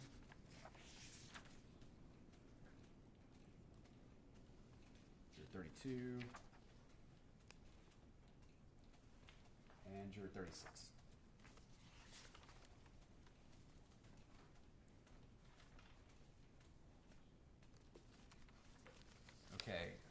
kind of last on this a topic of whether you've done any of these things or not. Is there anybody here who either operates, writes for, or contributes regularly to a blog? Anybody here actually is the person operating a blog, or you write for a blog, or you contribute regularly to a blog? Okay. Juror 5. Thank you. Anybody else in panel 1? No. Oh, sorry. Juror 2. Great, thanks. Panel 2. Panel 3. No hand. Oh, juror 35. Question, would that be Facebook, because that's a big blog? I honestly did not consider that a blog, but I'll write that down then. Do you have like, did you create like a, okay. So you've got like a page dedicated to something. Okay. All right, thank you. Okay, anybody else I missed?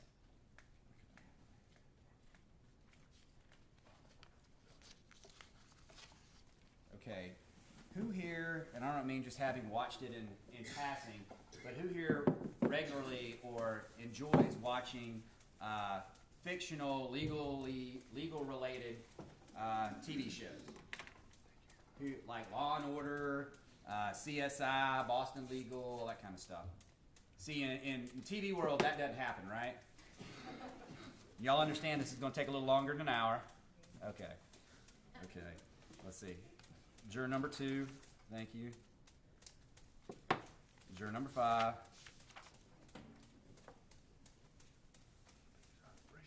All right. Juror 7. Juror 8. Juror 9. See, the great thing about this is Mr. Evans is very OCD, so I know this is going to drive him crazy. Juror 10. Juror 11. And Juror 12. All right. Second panel, Juror 13. Oh, hold on one second. Let me get this row right here I'm turned to. So Juror 17 and 18.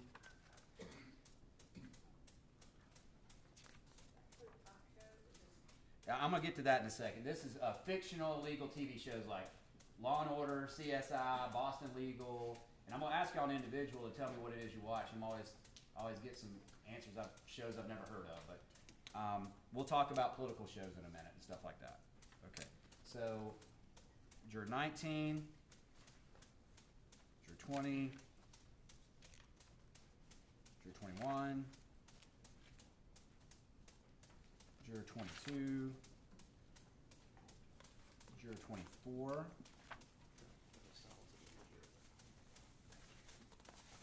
okay, third panel, Juror 26, Juror 28, okay, Juror 31, and Juror 32, and Juror 35.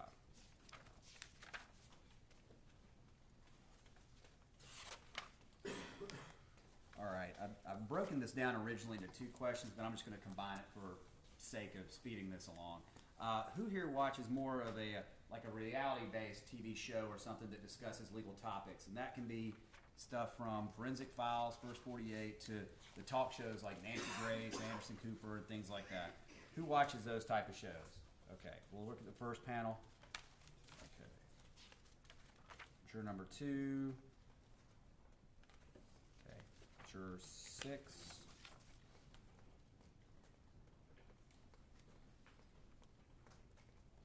Juror 7. Juror 8. Juror 9. Juror 10. Okay. Second panel. Got nobody in the first row. Second row, Juror 20. And Juror 24.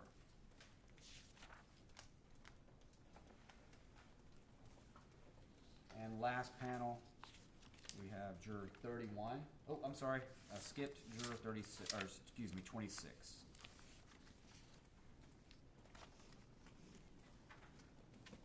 Okay, and back to juror 31,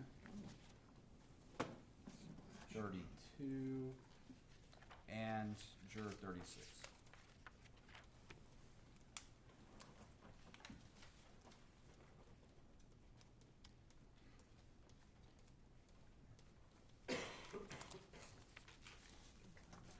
All right, is anybody here who has ever watched a legal documentary or a docudrama or listened to like a legally related podcast? And what I'm talking about is you got shows on TV now, like on HBO and things like that, that are either fiction or nonfiction or kind of a combination of both.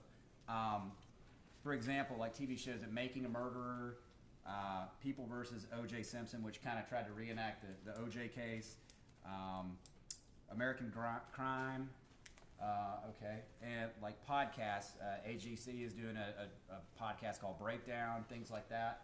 So if you've ever listened to any of that type of stuff or watched that type of stuff, please raise your hand. Okay, juror number 2, thank you. Juror 4.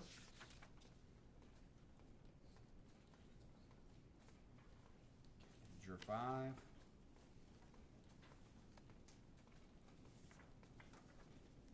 Juror 6.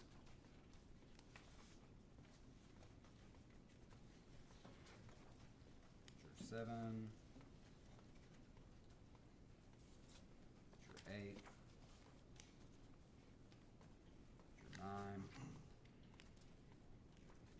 Okay, nobody else. Second panel. Okay, juror 16.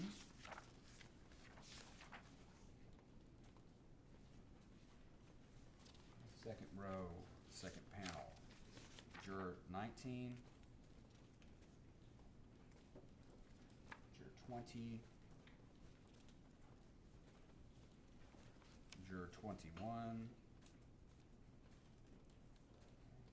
And third panel. Juror 26. Juror 28.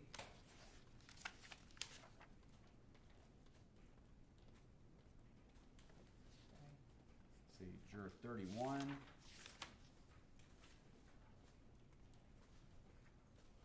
Juror 32. And juror 34.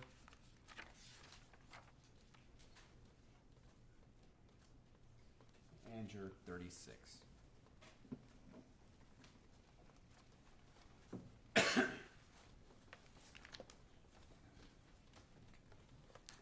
Who here has ever read a book about a murder trial? A nonfiction book about a murder trial? Okay. All right. Juror number 2. Juror 5.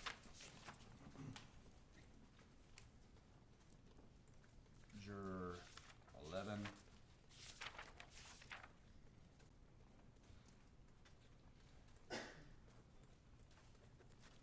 Okay, second panel. Juror 20, second row of panel 2. Okay.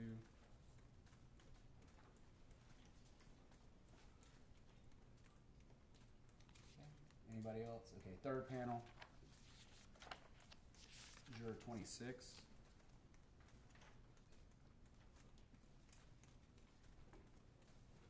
And juror 36.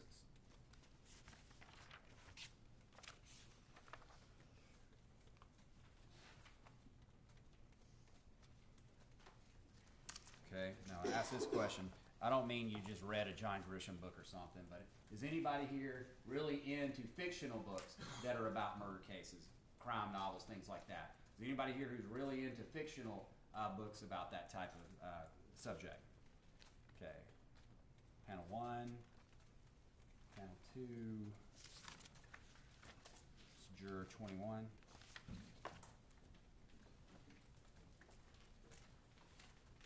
All right, anybody else? Juror, 20, sorry, juror 26, in panel 3.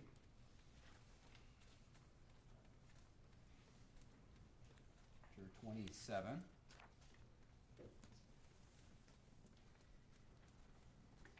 And juror 36.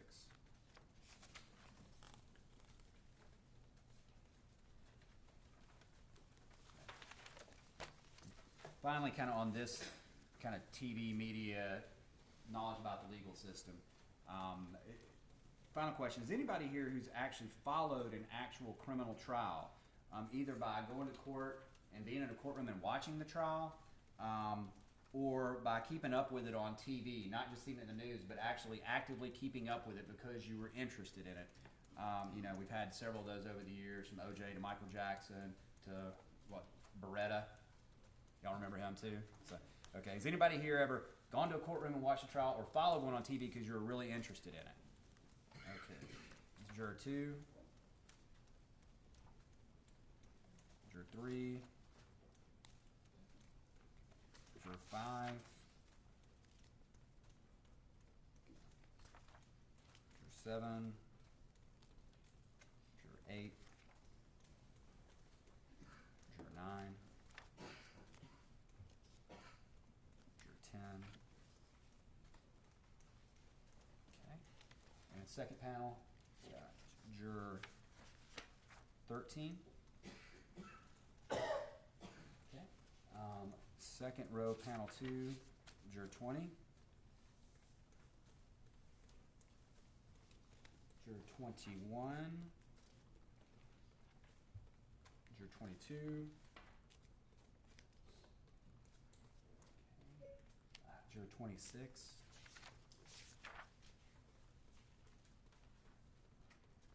And finally, juror 36.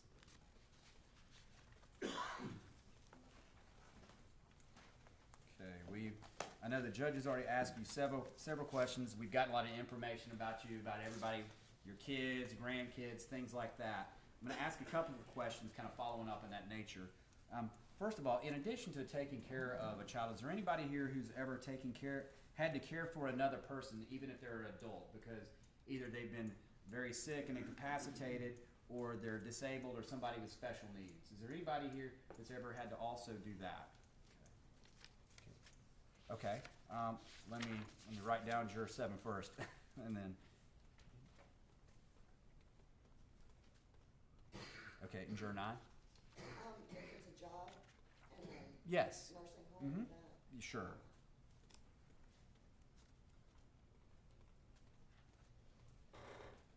Okay.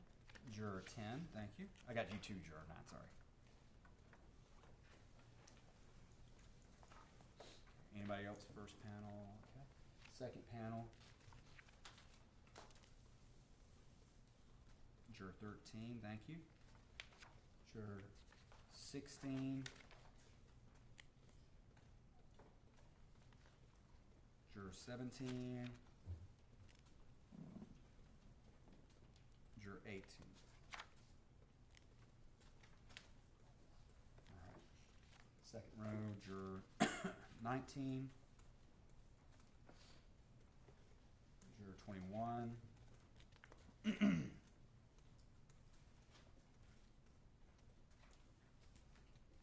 22. 23. And 24.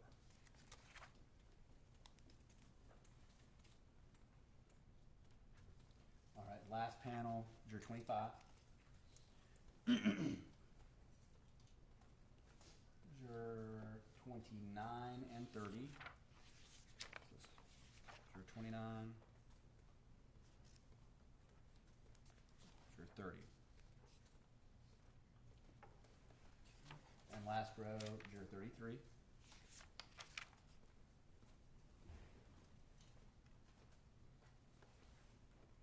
Okay. And that's it. Yes. Okay. Who here volunteers with children currently or has in the past? You know, you're a Cub Scout leader, Boy Scout leader, sports, volunteer coaching, stuff like that. Okay. Juror 2, thank you. Juror 5, thank you. Juror 6, thank you. Juror 8, Juror 9, Juror, excuse me, 12. Second panel, Juror 13, Juror 15, Juror 18. Okay. Panel 2, second row. Juror 19, Juror 22, Juror 23. And last panel, first row, Juror 29, Juror 30, Juror 32, Juror 35, and Juror 36. Okay, now this next question, if you've already put on your questionnaire, you talked about what your job is, and you said, I work as a teacher, or I work in a paid capacity with children, if you've already put that in the questionnaire or said it out loud, you don't have to raise your hand again. But for those people who don't have an employment that's obvious that you work with children, is there anybody here who you haven't answered yet, but in the past you have, or in some capacity you worked in a paid capacity with children? Even though you're not teaching now and you haven't told us about it, but you used to do that, or you used to work as a paid camp counselor or something like that. If you haven't already told us about it. Okay, thank you. Juror 2, you picked it up. You started answering everything. Okay. All right. Well, thank you. We appreciate that. Okay, Juror 7. Okay, Juror 10. Juror 12. All right, second panel. Juror 13. Second row, panel 2. Juror number 20.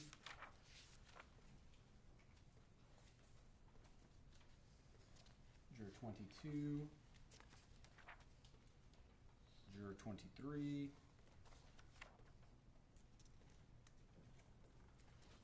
And then last panel, no hands. Okay, this is always an interesting one. Who here has ever had a bad experience with law enforcement? What I mean by bad experience is it's something that sticks out in your mind. Either you were falsely charged with murder, and that wasn't good for you, or it can be anything like maybe you were given a speeding ticket and the officer was a jerk to you, or something like that. Has anybody ever had a bad experience with law enforcement? Okay. Juror number 2. Juror number 4. Okay, anybody else in the first panel? Okay, second panel.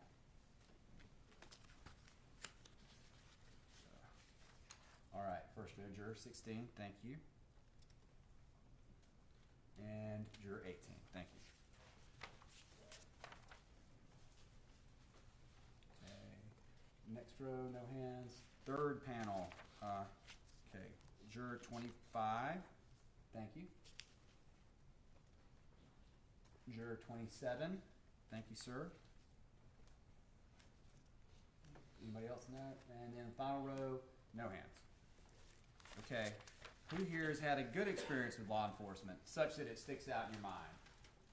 A good experience, not just you saw the police do a good job, but something that sticks out in your mind. You've had a good experience with law enforcement that really comes to mind. Okay. All right, juror number 2. Juror number 4. You know y'all don't just have to say good too because you said bad, right? All right, juror 5. It was good after it was bad. All right, we'd like to hear that. All right, juror 5, thank you. Juror 6, thank you. Okay, anybody else, second row? Okay. Second panel.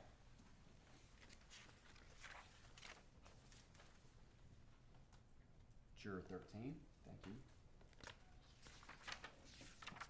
Juror 17, thank you. Juror 18. second panel, second row, okay. Juror 19,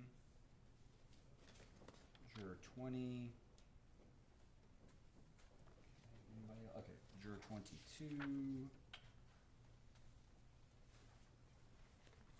And last panel, got juror 25, juror 26, and juror 36.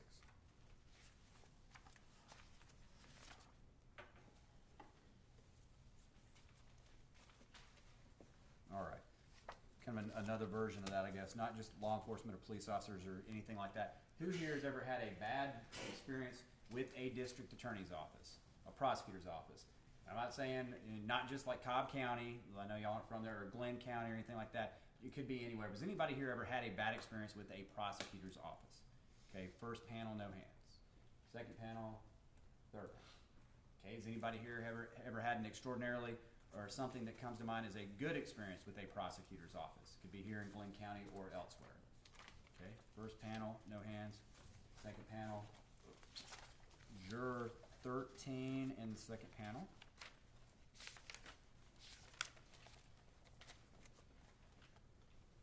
Thank you, ma'am. Anybody else? Second panel and third panel, no hands. Okay, is there anyone here that feels that either you yourself, a family member, or a close friend has ever been treated unfairly by the judicial system? Now that can be in a criminal case, could be, you think maybe in the court system, there was a divorce where they weren't treated fairly by the people, the players in the case or something like that. Is there anybody here that feels that you know somebody, either yourself, family member, or friend who's been treated unfairly by the justice system? Or the court system, sorry, okay. Juror number 2, thank you. Juror 5, thank you. Juror 6, thank you. Okay, anybody else? Second panel. Juror 14, thank you very much. Juror 16, thank you.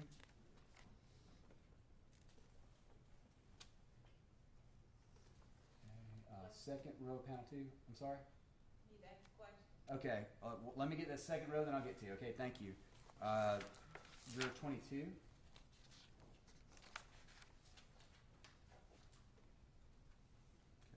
And juror 25. Does that mean things pertaining like disability hearings and things like that? It could.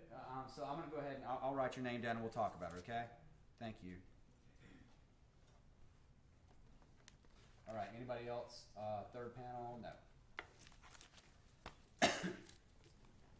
All right, now I'm going to ask a question that's not intended to embarrass anybody, but we have to ask some questions about your experience with law enforcement and things like that.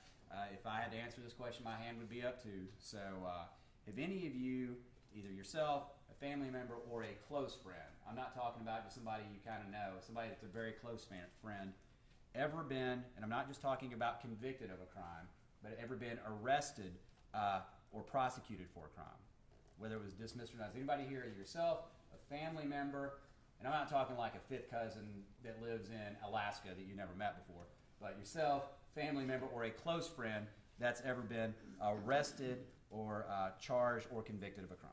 Okay. Juror number 2, thank you. Juror 4, thank you. Juror 5, thank you. Juror 6,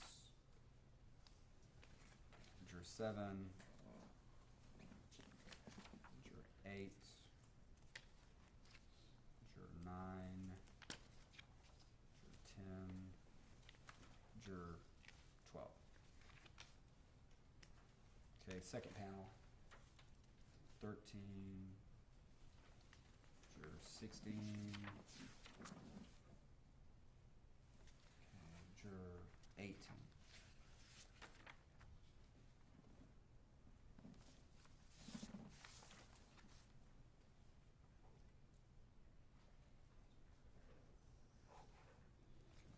First two. Okay, second row. Make sure I got my bearings straight. Okay, second row, second panel. Juror 20, Juror 21, Juror 22, Juror 23, and Juror 24. Now, third panel, Juror 25. Thank you. 27, 28, 30, 32, 35, and 36.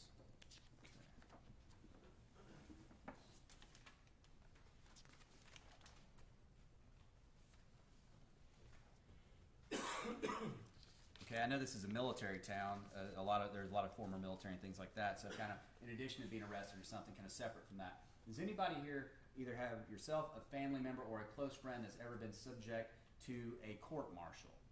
If so, raise your hand. Unless you've already raised your hand for arrest or something like that. Anybody that's been subject to a court martial? Okay. Nobody in the first panel. Nobody in the second panel. Question? Yes, ma'am. Would that pertain to a former student?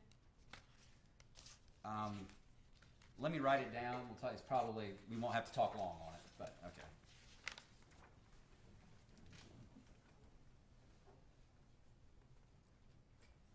All right. Third panel, anybody? Okay. No hands. Okay, is there anyone here that either yourself, a family member, or a close friend you feel has been falsely accused of a crime before? Anybody here, either you think yourself has, a friend, or a close friend, or a family member ever been falsely accused of a crime? Okay, first panel. Okay. Juror 4. Thank you. Juror 7. Thank you. Anybody else? Second panel. Second row. Juror 21. Thank you. Okay. Third panel, Juror 25. All right, I think that's it for that. Okay. Talked about legal training.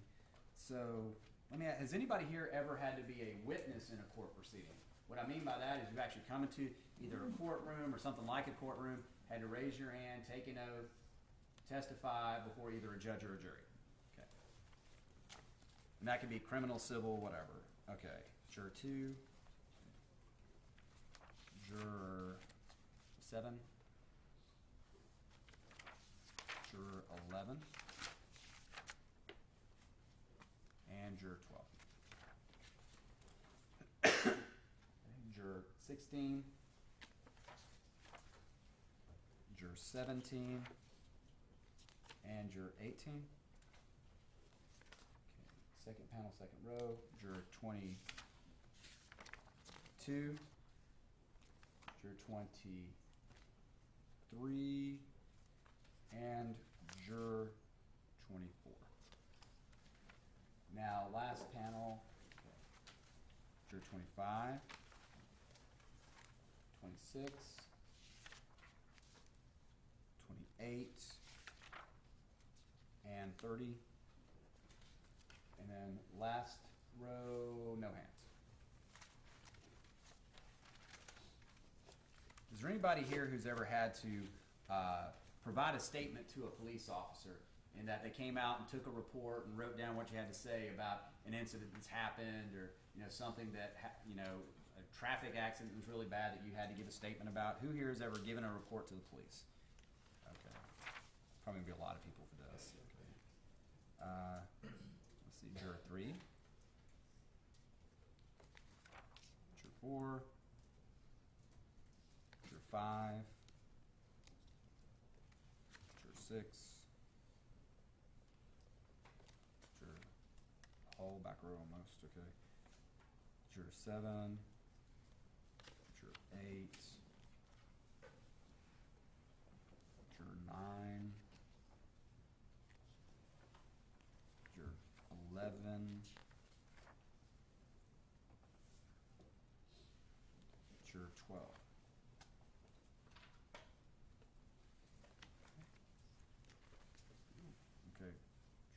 13, second panel.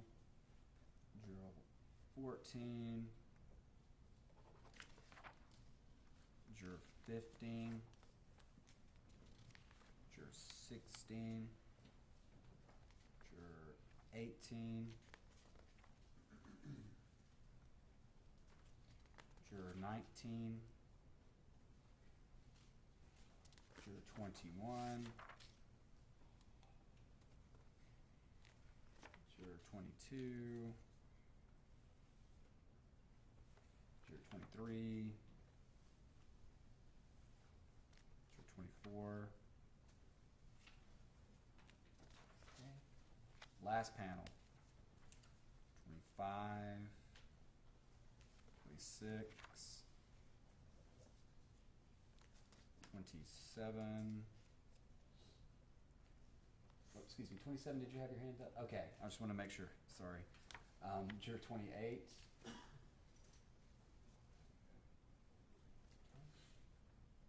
Juror 30. Okay, last panel. Juror 32. Juror 34.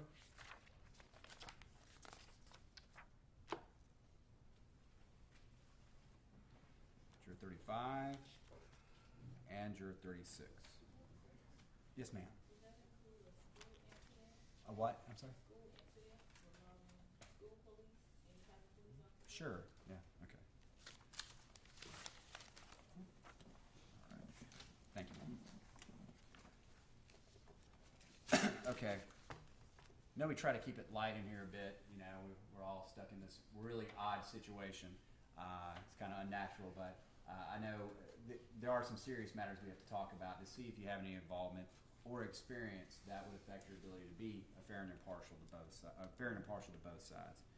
Kind of starting on that, has anybody here ever made an allegation or a complaint of child abuse, neglect, or misconduct, either to the police or to DFACS or another agency? Has anybody here ever had to report suspicions of child abuse, neglect, or misconduct? If you've ever had to do that, please raise your hand. Okay, first panel, okay, no hands. Second panel,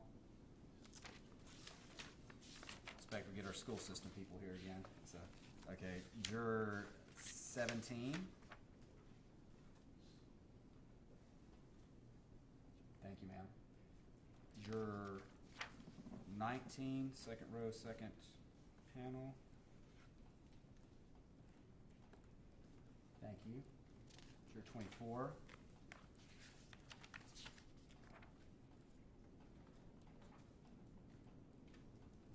Okay. Last panel, juror 30.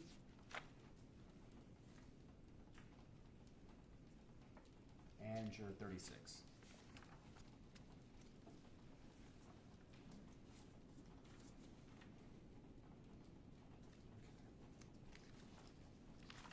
Is there anybody here who either yourself or a family member or a close friend has ever been investigated for child abuse, neglect, or misconduct? And it doesn't matter whether they were eventually arrested or charged. Is there anybody here that either yourself, family member, or a friend has ever been investigated for that, whether they were arrested or charged or anything or not?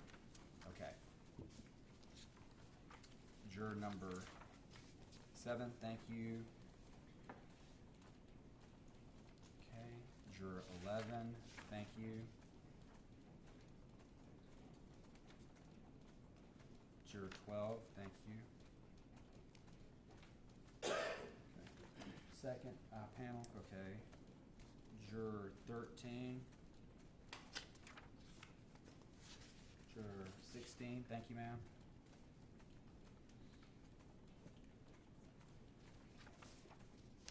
Juror 19. Juror 20. And then last panel. Excuse me. Yeah, that is last panel. My counting's off again. Okay, juror 28.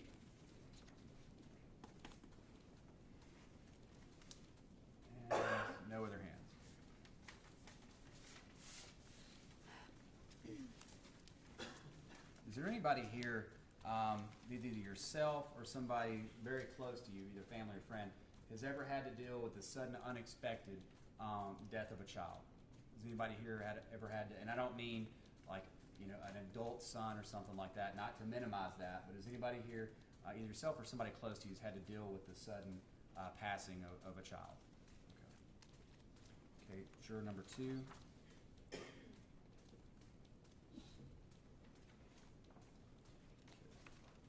Juror 3. Juror 5.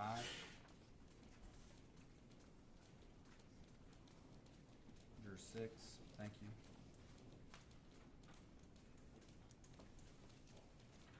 Juror 7.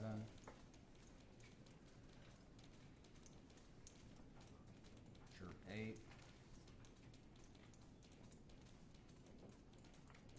Juror 11. Thank you. Okay. Second panel, okay. Juror 15.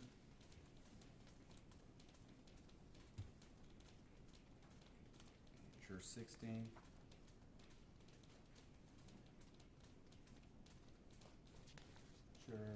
Okay, going to second row, second panel.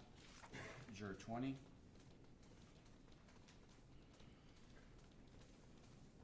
Juror 22.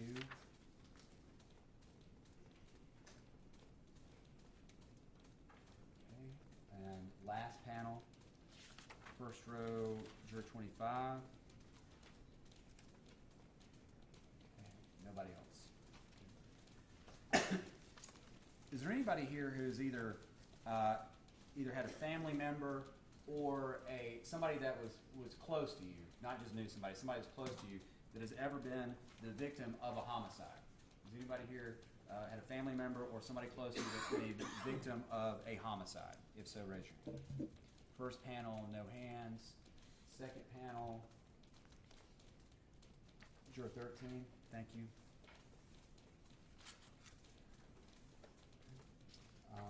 Anybody else? First panel, or first row? No. Second row, Juror 22.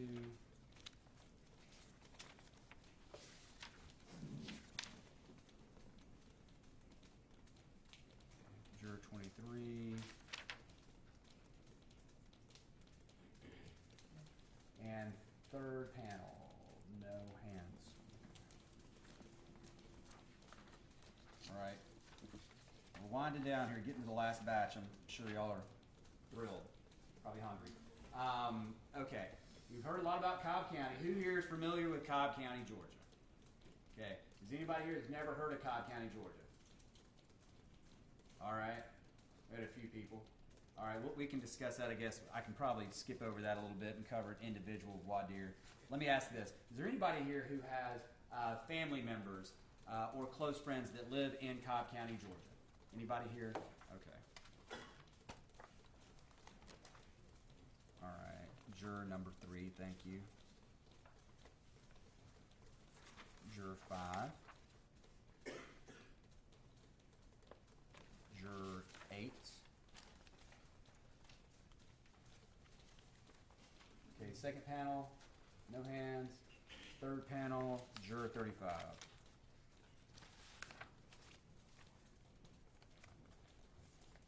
Just so you know, we're right northwest of Fulton County, which is Atlanta, so we're a metro area suburb, just to the north and west. Has anybody here ever been to Cobb County? Who here has been to Cobb County? Okay. You know what? Let me narrow that to the issues in this case. How about that? Let me ask these following locations, and let me know if you're actually familiar with these locations, okay? First, Chick-fil-A, located at 2485 Cumberland Parkway in Cobb County, Georgia. Okay.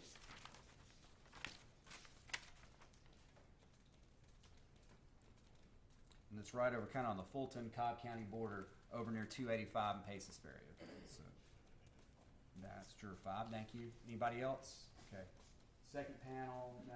Third panel, Juror 26. Thank you.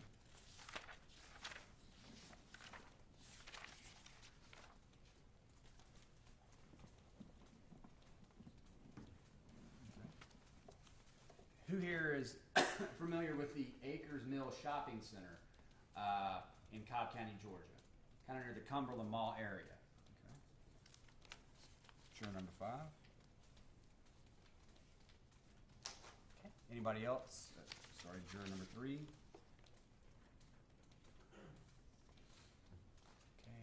Second panel, no. Third panel, juror 26.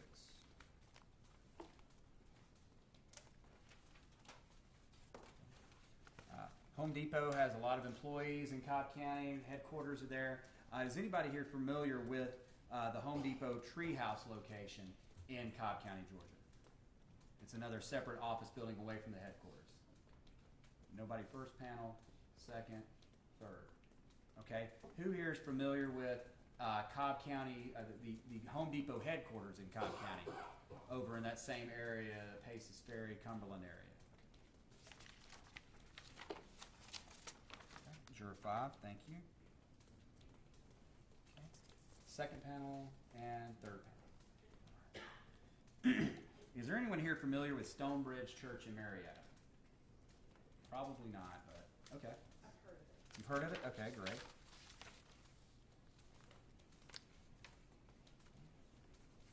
Anybody else? Okay. All right. It's a question and maybe more for younger crowd, but is there anybody here, or you may know some people that have done this, anybody here, yourself, family member, or a close friend, ever been in a romantic relationship or a dating relationship or a sexual relationship with someone they've met online for the first time? Basically, they met via the internet or online. Is anybody here, either yourself or you know somebody or a family member who's dated online or struck up a relationship online? Okay. Juror number 2. Juror 3. Juror 4. Juror 5. Juror 7. Juror 9.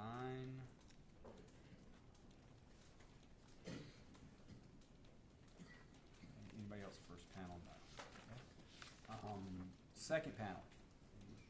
Okay.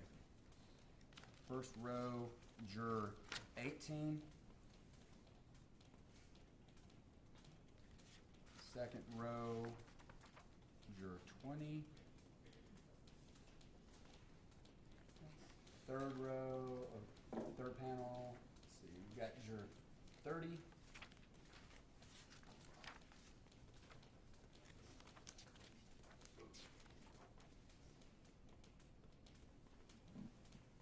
And juror 35.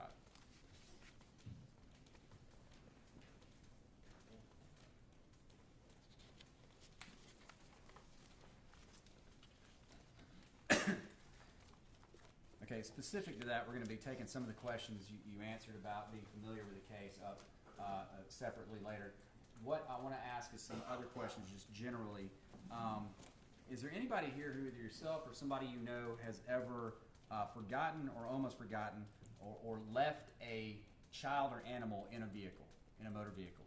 Anybody here ever done that or know somebody who's done that or almost done that? Forgotten a child in a car or an animal in a car? Juror 11, thank you. All right, second panel. Okay. I found the kid.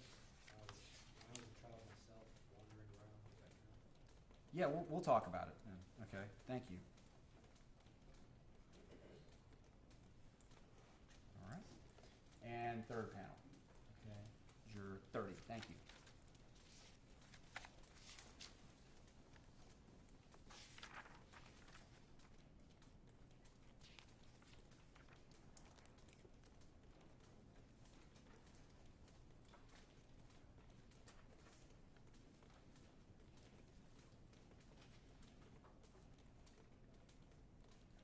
Okay.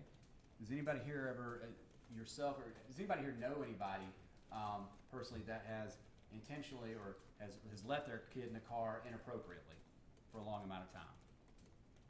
Okay. Nobody in the jury. is there anyone here who's actually read of or learned of news accounts of a child being left in a car, whether it be intentional, negligent, or other? Anybody here ever heard of that? Okay. Let's see. Let me repeat that. Okay. Let me ask it a different way. Is there anybody here who's never heard or never heard of a news account or a media report or anything like that of a child being left in a car for a long period of time, either negligently, intentionally, or something else? We're forgetting. Anybody here ever not hear of that? Okay. I don't see any hands. Okay. How many of you here actually currently transport children in a car seat, or have in the past, either grandchildren, children, things like that? Who here in the past or either currently has transported a child in a car seat? Okay. Now let me ask it a different way, I think, because we're going to get a lot of hands.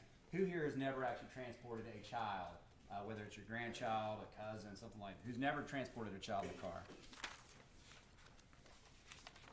Kind of figured number 4, so no offense. Be glad that you're young. All right.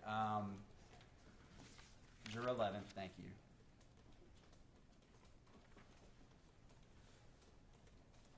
Thank you, ma'am.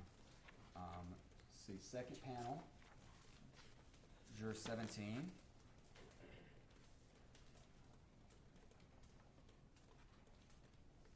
All right. Juror 21.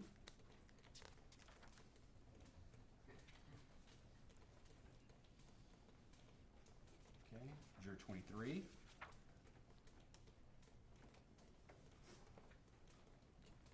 And last row, or last panel, no hands. Okay, who here has been responsible for being the person to transport a child to daycare? Who here has ever been the person responsible for transporting a child to daycare? Okay. Yes, picking up or dropping off. Okay. Who here has ever been responsible for that? Okay. And let me, trying to gauge the numbers here. I'll just go ahead and go with you have transported then. Okay, yes. Okay. Juror 1. Okay. Juror 2. Juror 3.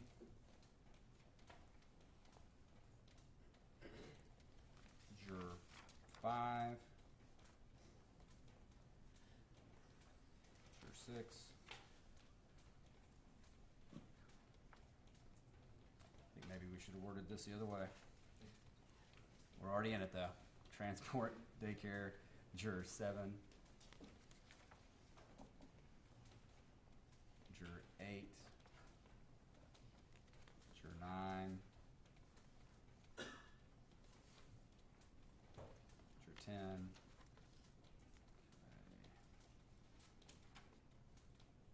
All right, second panel.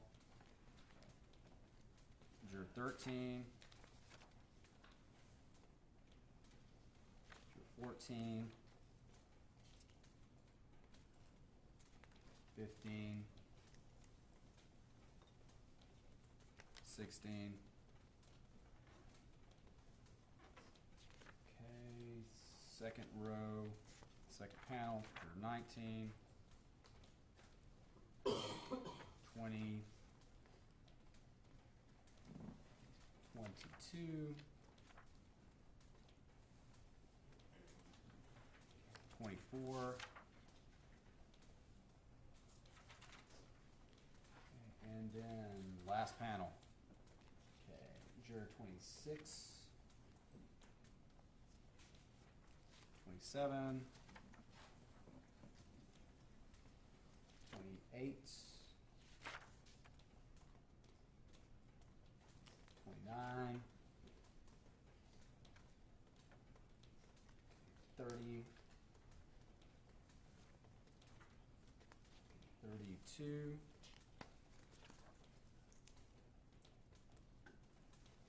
33. 34. And 36.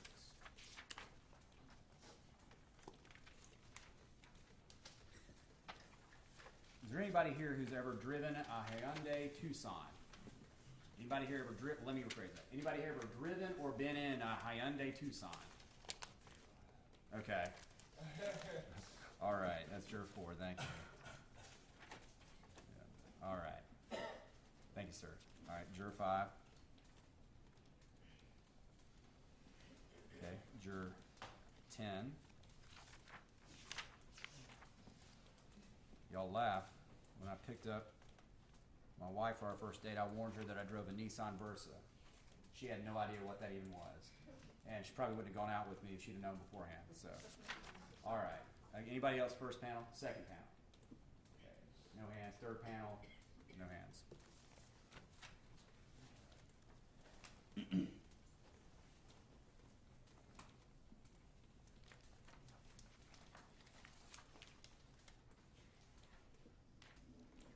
Okay. I know in a case like you've heard the charges, this is the defendant is charged with murder. This involves the death of a minor. And obviously, I think most people would say, you know, you're not interested and would not want to, prefer not to have to listen to evidence or look at photos or anything like that. That's not what I'm asking about.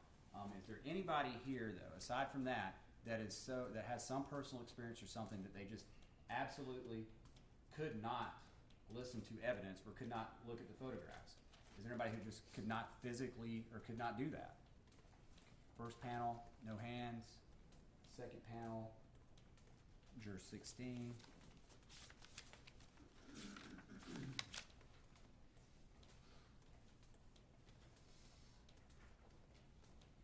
Okay,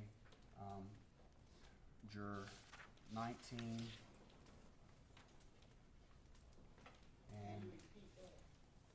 And yes, ma'am. Basically, I'm just asking. I think most people would say they would not want to have to listen to evidence or see evidence involving the investigation of a homicide or something like that. Is there anybody here that just could not do that? Exactly, for some personal experience that they've had, you can't. You're not able to do that. Okay. Is that okay? So, and juror 14.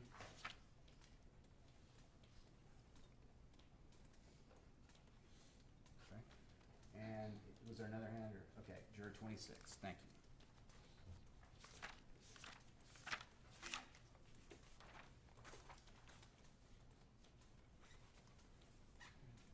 Already asked that one.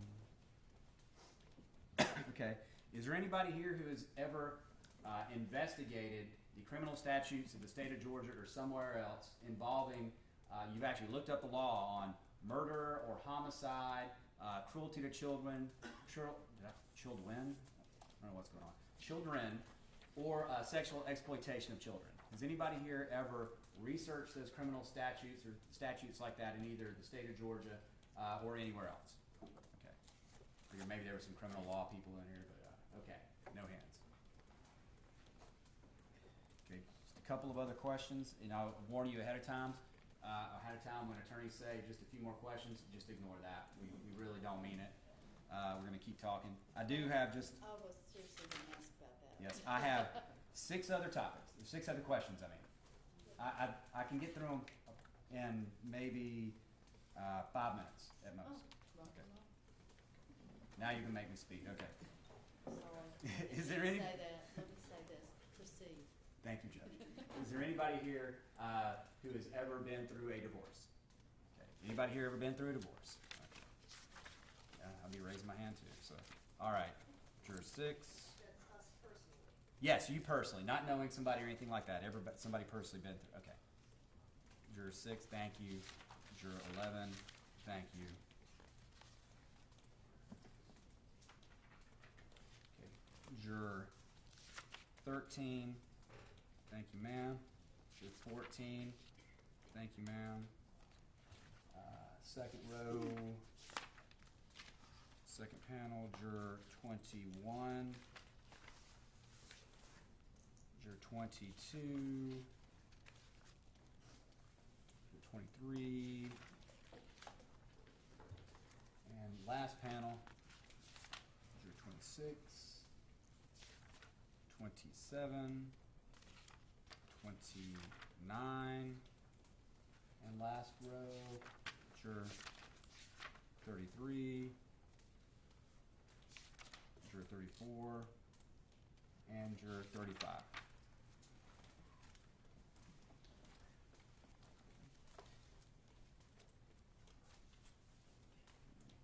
A couple of those I think I can reserve for individual questions for y'all following up. Okay, a few other questions. In a case like this, this is not a death penalty case. In a case in Georgia, unless it's a case that involves a death penalty, the jury has no role in sentencing whatsoever. If there is a sentence, if there is a verdict for which a sentence is to be given, it is to come from the judge, and that's the responsibility of the judge. The jury has no role, is not allowed to consider anything about possible sentencing if there is any. People have different opinions about the law, for whatever it is, regarding sentencing and things of that nature. Sentencing's too harsh these days, too light, yada, yada, yada. That's not what I'm asking. Is there anybody here, though, that has such strong opinions about the issue of sentencing in the criminal justice system that you would not be able to put the issue of sentencing out of your mind if instructed by the judge? You just could not do that. Judge, I'm going to object to that question as that we approach.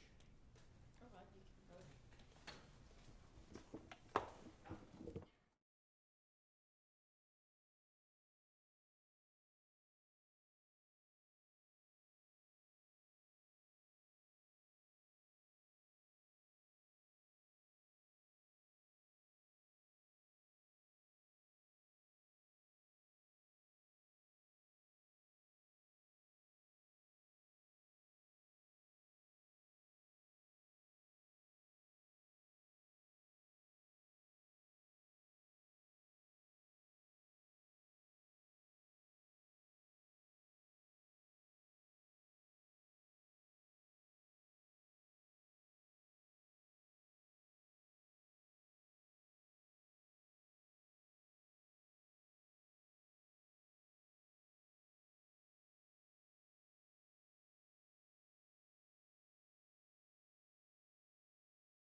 So everybody understand the question?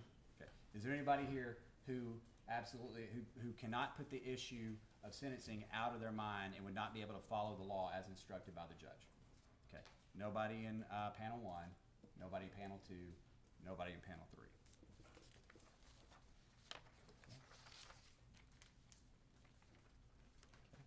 Kind of in that same vein, just people have opinions about the law, what it should be, what it shouldn't be, things like that. Is there anybody here that has such strong feelings on the law that if the judge instructed you you had to follow this, you would disregard it and not follow the law? Anybody here that would do that? Okay. Panel 1, nobody. Panel 2, nobody. Panel 3, nobody.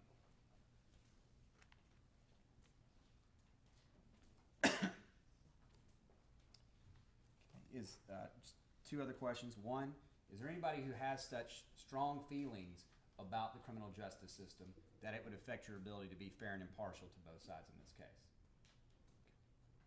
Okay. Panel 1, nobody. Panel 2, nobody. Panel 3, nobody. Okay.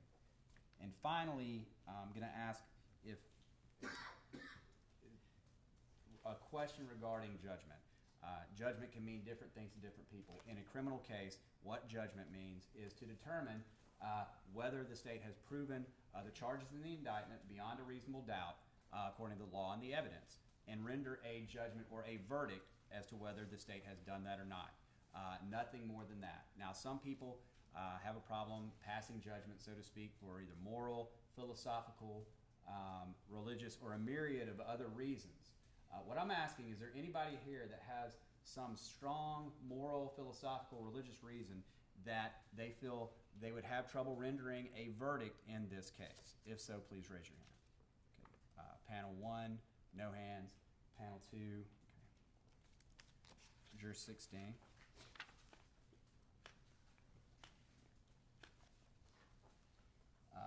Okay, thank you. Anybody else? Judge, that's all the general questions I have.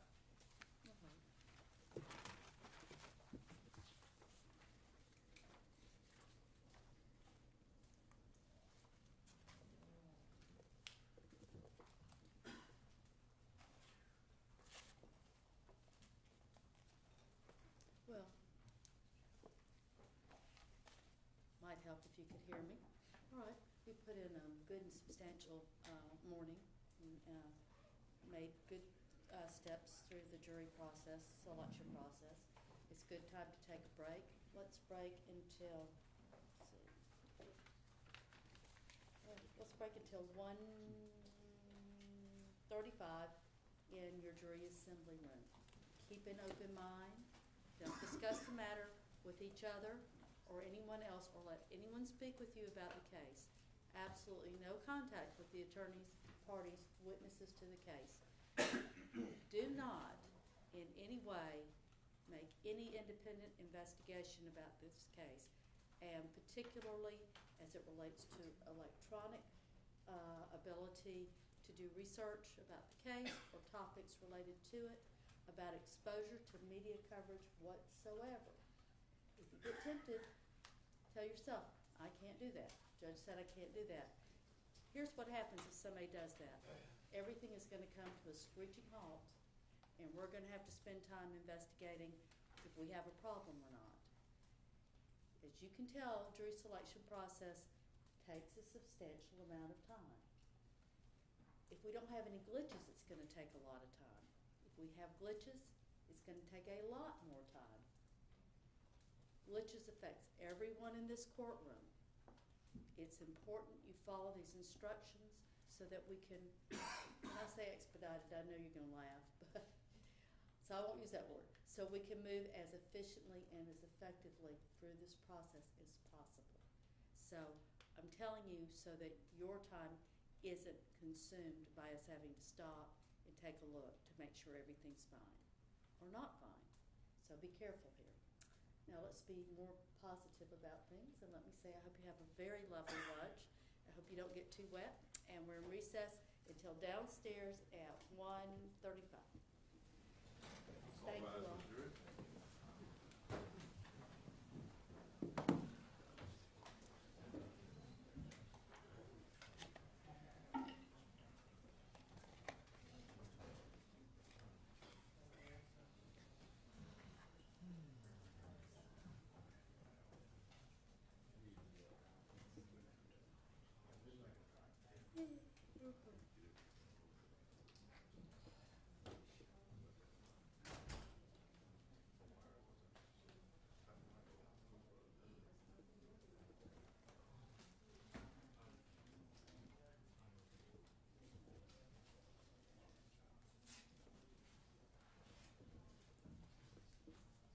All right, before we break, a little bit of housekeeping. The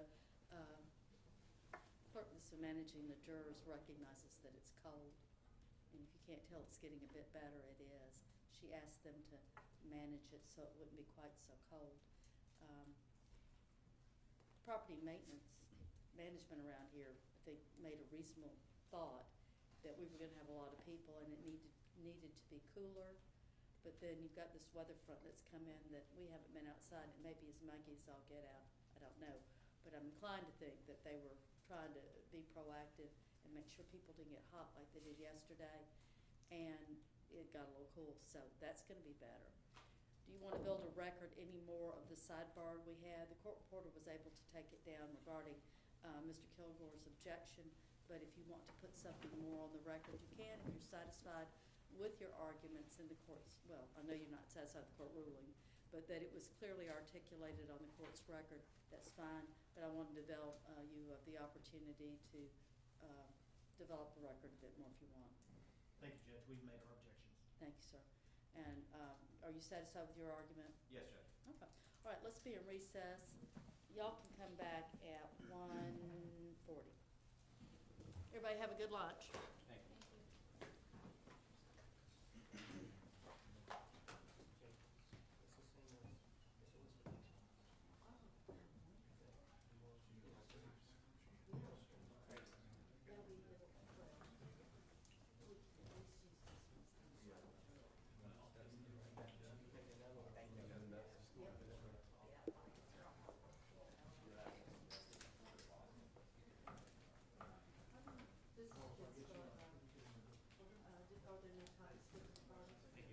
Let's do that.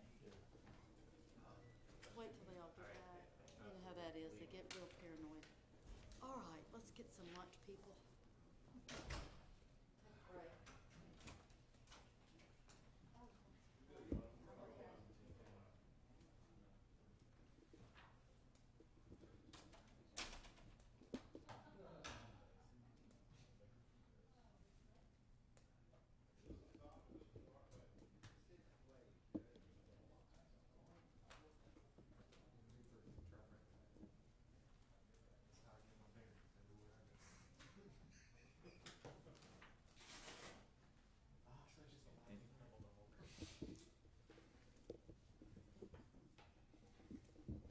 Trash can is not catching water.